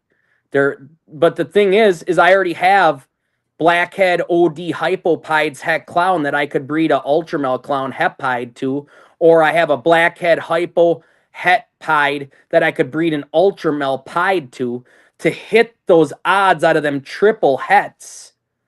I may be able to produce visual hets, that visual double hets, strengthen my odds before I even hit one out of those triple hets. Yeah. So I'm just kind of like letting certain things go that too, you know, to kind of narrow in on my animals and have better stuff, you know, to sell too, you know. Like if I can breed that OD, I have an OD blackhead hypo pied het clown female that's around 700 grams right now. Uh-huh. And if I could get her maybe like next April, if I could get her up to size by like next April and breed her to like an ultramel clown het pied and produce like a blackhead OD pied double, what would it be? A blackhead OD clown pied double head ultramel hypo.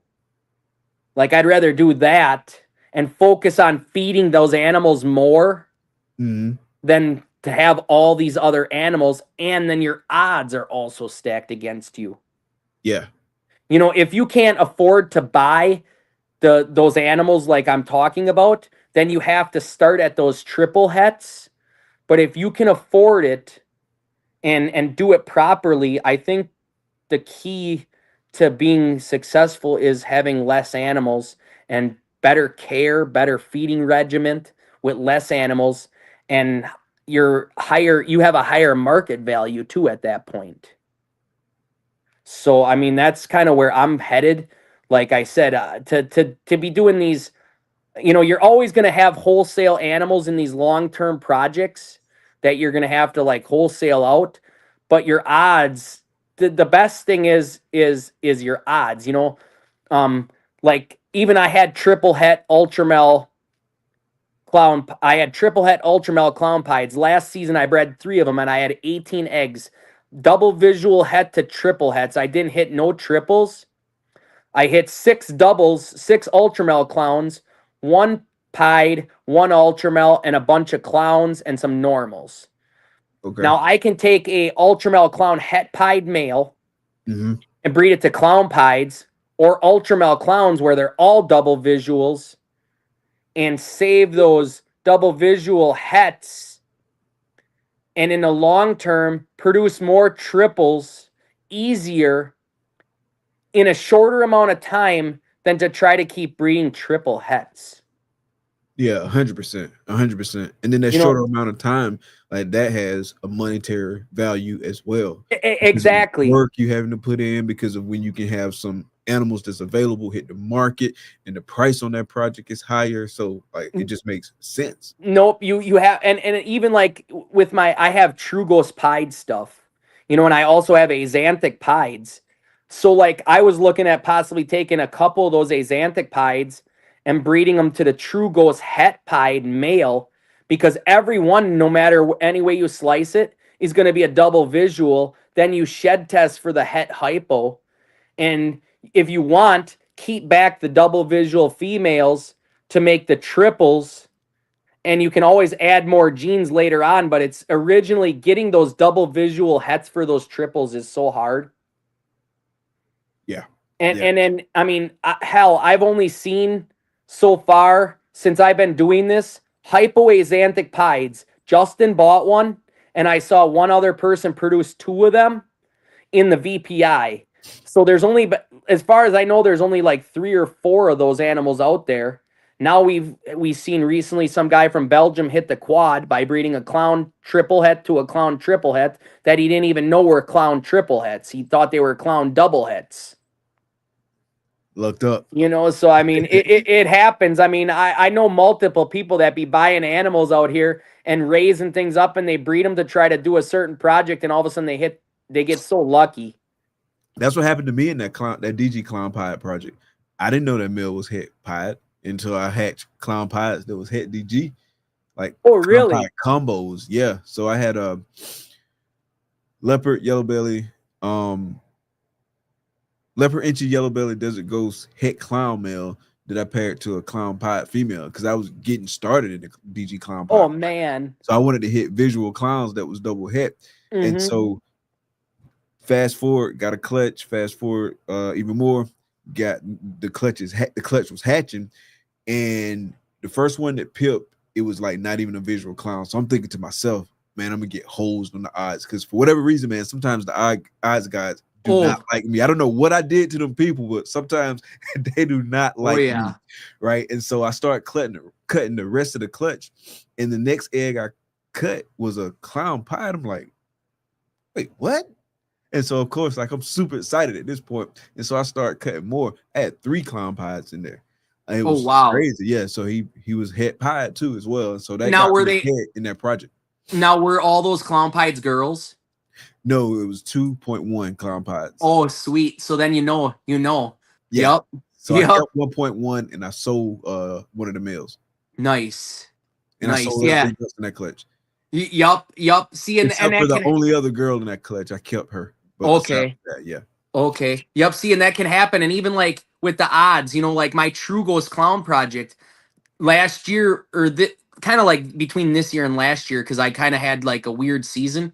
So like what I ended up with 32 total eggs, and I bred a clown double het to clown double het, and I got 12 eggs, and I only got regular clowns. I didn't get no hypo clowns or axanthic clowns out of 12 eggs. I got regular clowns and like a pastel clowns. No double visuals. Really? So then but that same male, I bred to some triple hets, and I ended up hitting out of 32 eggs. It should have been het to het, so you're thinking 1 in 4. 32 total eggs, I only hit 2 axanthics out of 32 eggs. That's crazy. One of them was a triple, and one of them was a double visual het. So like, and then I did hit a bunch of hypo clowns and hypos that were possible, like het clown, possible het axanthic. But dude, these odds when you're playing, and I had them codoms. I had the triple hets were all, I mean, a pastel lesser triple het, pastel triple het, and a lesser pastel enchy triple het. So they were riddled with codoms already too, and then trying to hit those odds with the codoms in there too is just like, man, you know, I did the calculator. The one was 1 in 128. I think they were both 1 in 128. But then to get males, you got to double that, so it's 1 in 256. Yeah. So I got 2 males in that, and it was just like, man. But I also did shed test some double visual hets, and I did hit quite a few like hypo clowns het axanthic. I think I hit 4 or 6 of them. Oh, nice.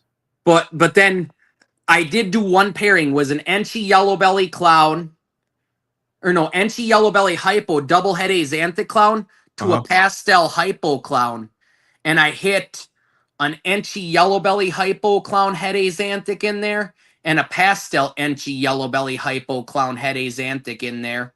And I'm like, man, if I do pairings, if I do any projects like that again with triples, I'm going to take a visual double het and breed it to a double visual to try to make as many double visual hets as I can and do the shed testing, because you can literally go light years.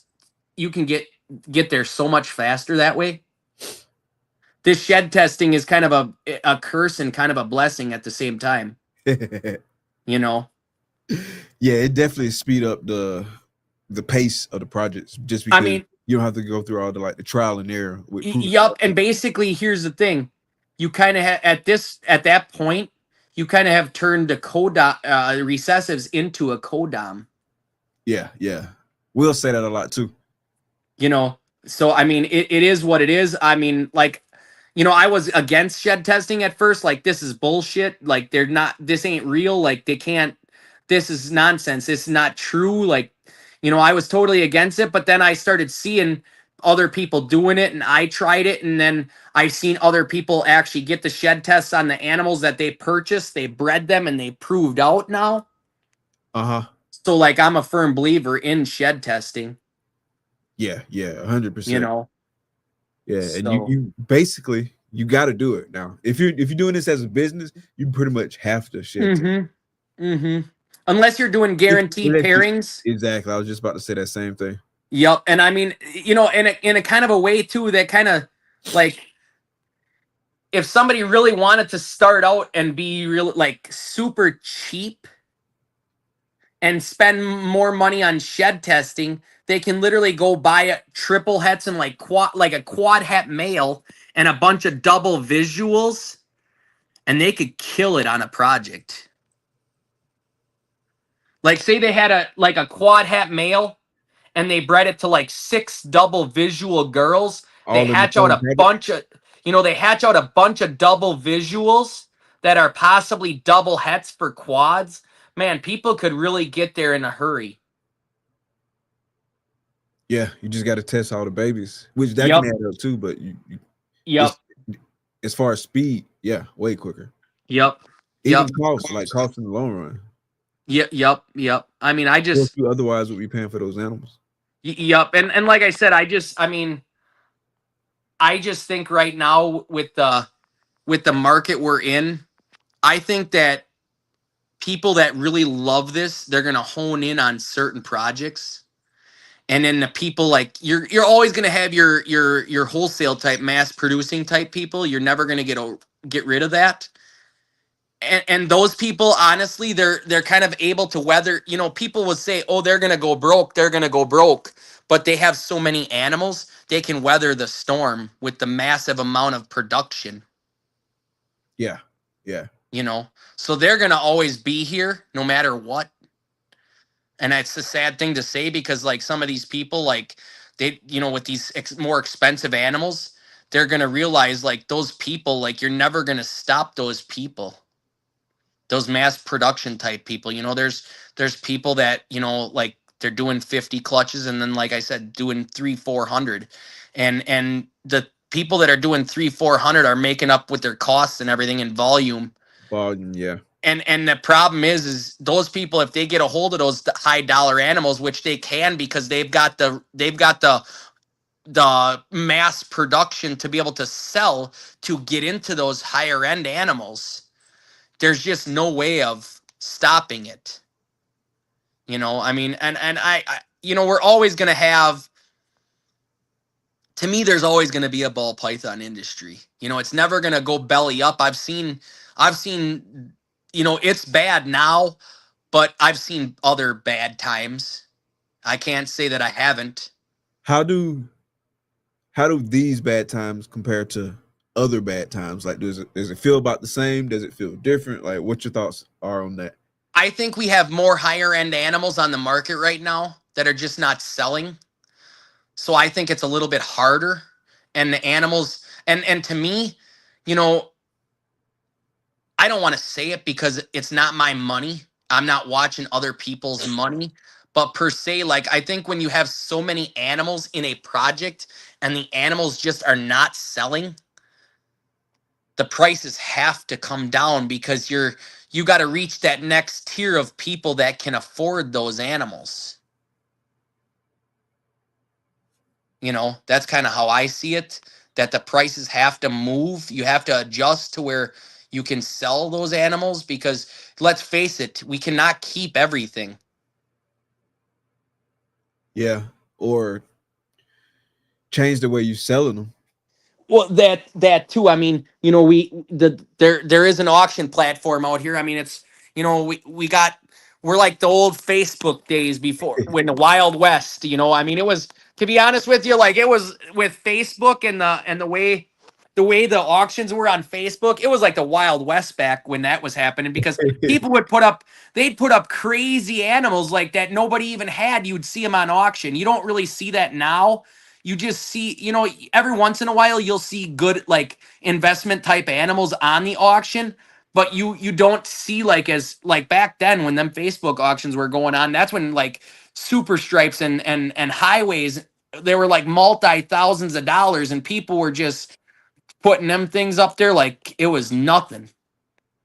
How much were they going for, like relative to the retail value? Probably like, I think they were getting pretty close to retail because you had less people doing this and more people were still trying to buy into those animals. Gotcha. So they were going, you know, it's funny because I've had some auctions too that went more than what I had them up for retail value. Yeah, it's crazy. Like some I've had where I literally got pennies on the dollar. Some I had where I got probably a pretty good percentage of it, like maybe half the 65%. Yup. Like and it'd be more than wholesale. Yeah. It'd be more than wholesale at that point, you know? And it's just weird. It's certain animals. What it is certain people looking for that certain animal and willing to pay that much more or that much. They're willing to pay that much on auction. They're not willing to pay that much retail. But hey, I can use this animal, so I'm willing to pay this much on an auction. Yeah. But I'm not willing to pay that retail price. I mean, like I said, we're in a weird market right now. Like I've never seen it as weird as it is. Like with the numbers and like projects and like all this stuff like happening. I've never seen it like this. Gotcha. But this, like where we're at right now, is following like another unprecedented thing, which was the COVID boom, right? So that was crazy too. And then I feel like you combine the COVID boom with a lot more people getting out there on social media and stuff like that. Like it was a lot of stuff that went into kind of blowing stuff up. Yep. And so like now it's a different kind of spot. Somebody was talking the other day this past weekend at the show talking about COVID breeders, and that can be used as a derogatory term. but for me, I wear that. That's a badge of honor for me. You know what I mean? At this point, especially like the longer that we are in the game, because it's a lot of quote unquote COVID breeders that came in and they out now. You don't hear from them. Like they made the post whole collection up for sale. I mean, because let's face it, like life happens, like things come up, is various reasons why people get out the game. You know what I mean?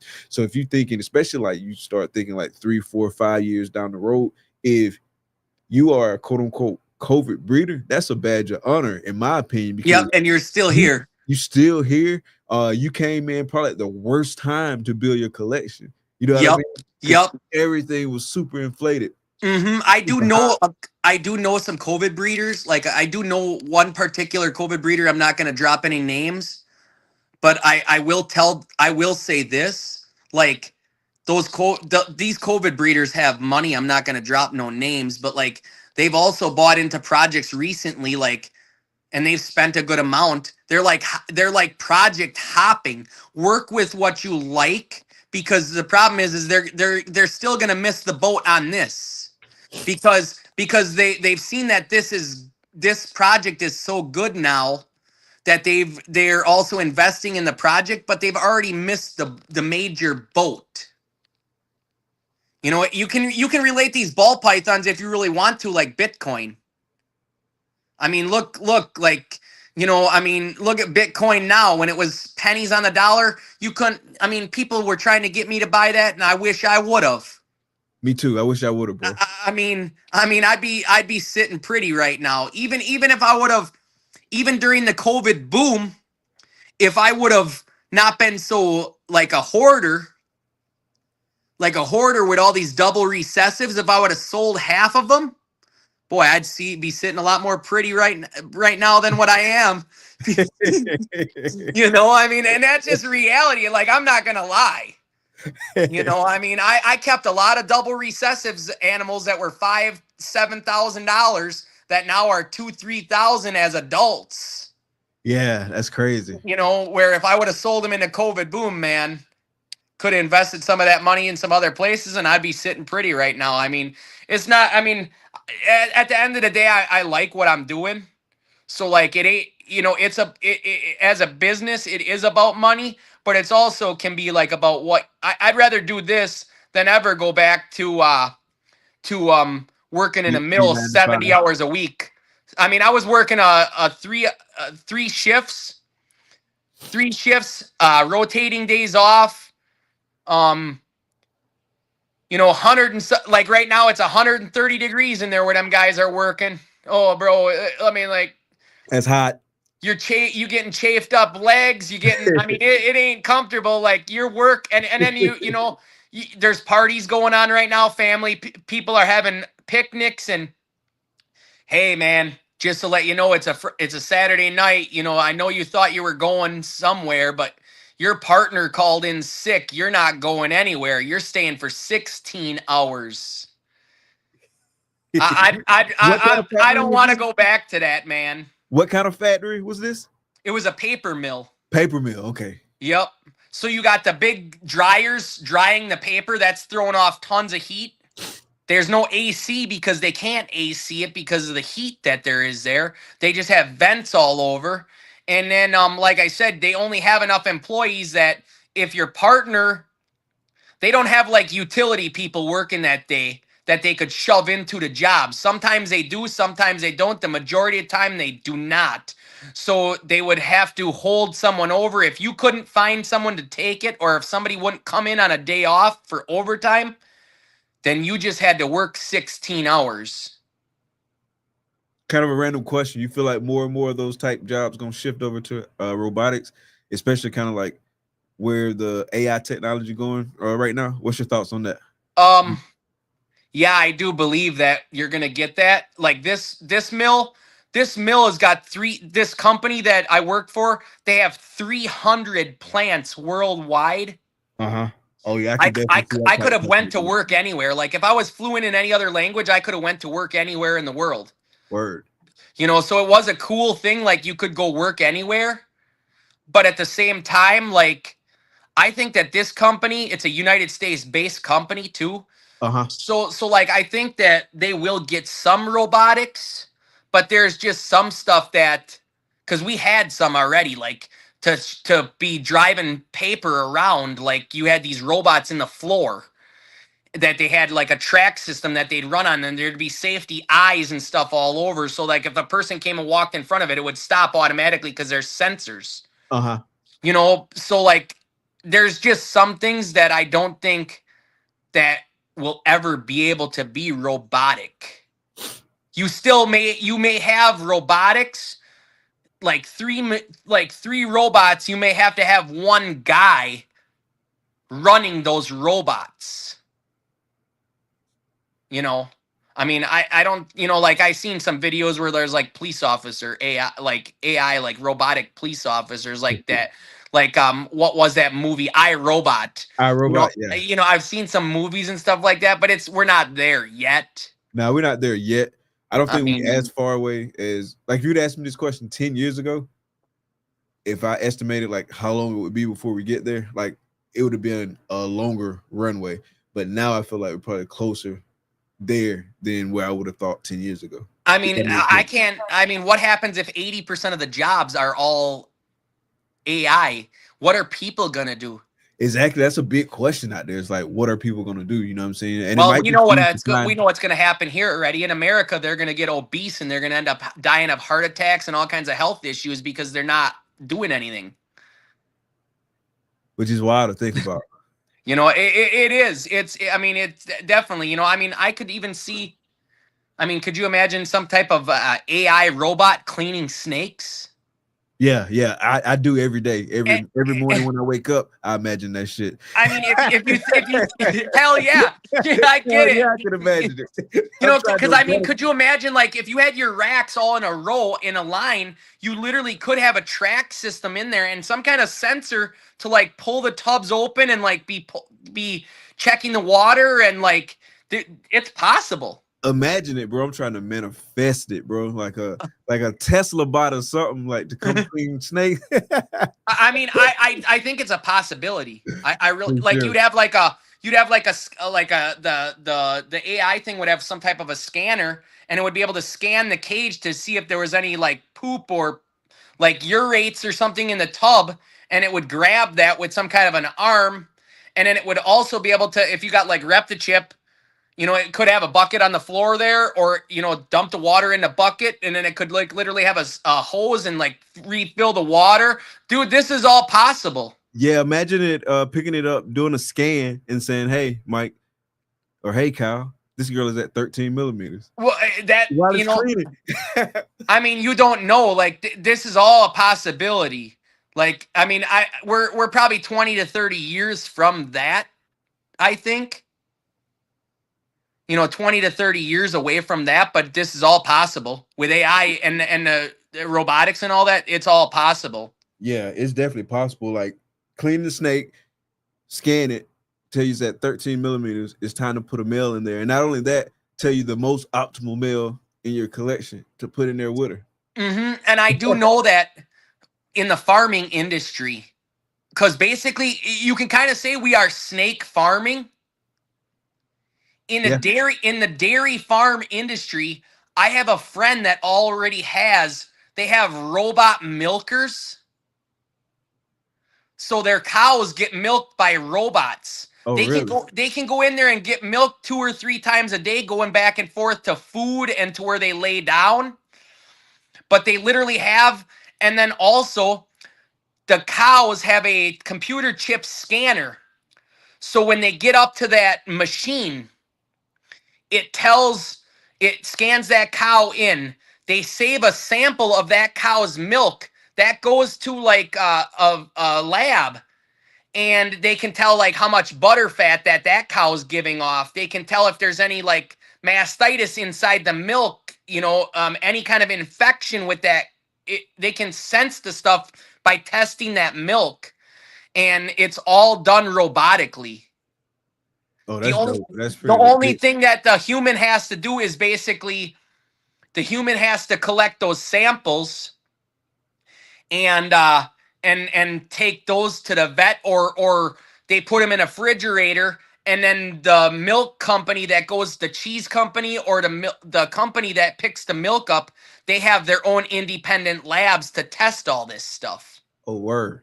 They can also check how much cow, like, because each cow produces different amounts of milk. They can test, like, oh, this cow is giving this much. This one's giving this much. It's all recorded on a computer. So if it's possible with cows, it's definitely possible with ball pythons. 100%.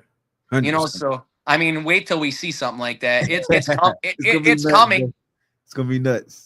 You know, and at that point, like, but then at that point, like, are you really, is it just 100% farming and revenue? It's not about the artwork and the cool stuff anymore. You know, where are you going to be at? Yeah. You definitely can't be too hands off, or it wouldn't, in my opinion, like, I wouldn't want to be just completely hands off. I would just want to spend my time, like, more so, like, looking at the snakes and stuff like that. You know what I mean? Like, thinking about the combos and pairings. I want to be noticing things on the pattern that I might have overlooked before, because like I was just always having to like spend my time doing stuff like cleaning tubs and planning stuff out. You know what I mean? Like, it's going to be interesting.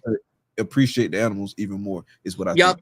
Yep. Like I said, I definitely think it's going to be interesting in the future. And I don't think, like I said, I don't think we're going anywhere as far as an industry. I think this is always going to be a thing. I mean, look at leopard geckos. They're down to like, some of these leopard geckos out here are like $25 a piece. And they used to be, 8 years ago, they were $5,000, $10,000. Matt say that now, a robot gonna be pulling eggs from his girls, but Matt gonna be the first one with the Tesla bot pulling the eggs. Yep. See, I mean, and man, it's, hey, at least that robot can get bit all it wants. It ain't gonna stop them. If accidents happen often, we'll have robots doing the job of, and humans patching up after them. Yeah, and also, like, could you imagine a rodent facility run by AI robots? It would have to be like some real good AI robots, because once them ASF start hopping out the tub, oh hell, like could you imagine? That would be nuts, bro. I mean, what up, bro? They'd have to have some serious high-tech stuff because of the way that them things move. Yeah, because you got to be on your P's and Q's with ASFs. Yep. Like, I've had to like drop down and like catch a ASF to hit the ground real quick. Oh yeah, and I was surprised I even got down that quick. Like, without hurting my knees.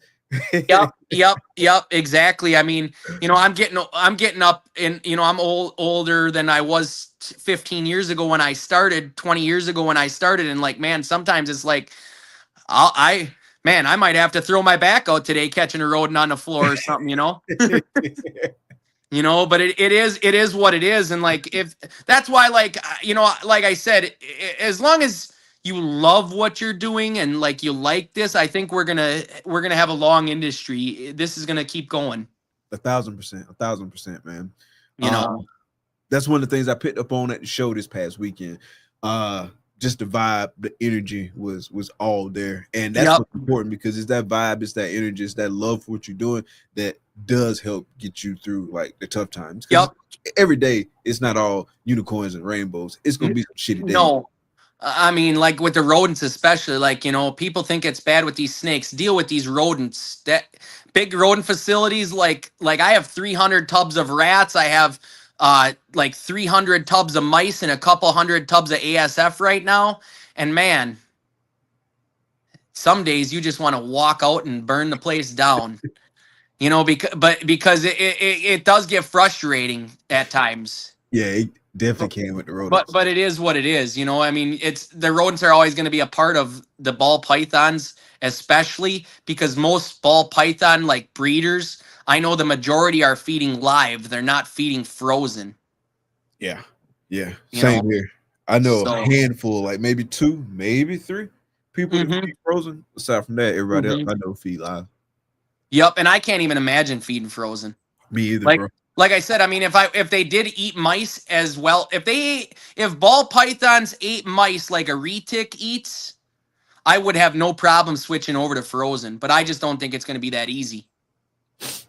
I fed frozen a couple times, and I don't see how, like, now with the amount of snakes that I have, it just doesn't seem like it would be optimal for me. I mean, obviously you can adjust and you can adapt and you can make things work for you, but it just, from what it just didn't seem optimal to me.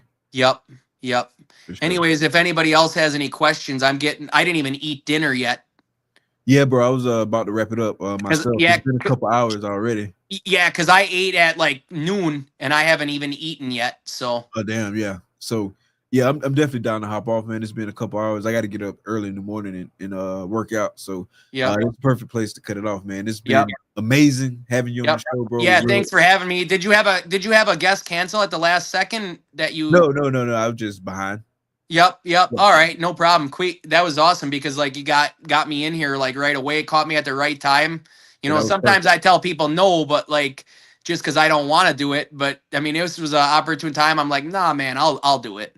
Yeah, I appreciate you coming on, man. It's been a blast. 2 hours passed by super quick, man. Big shout out to everybody who came through tonight.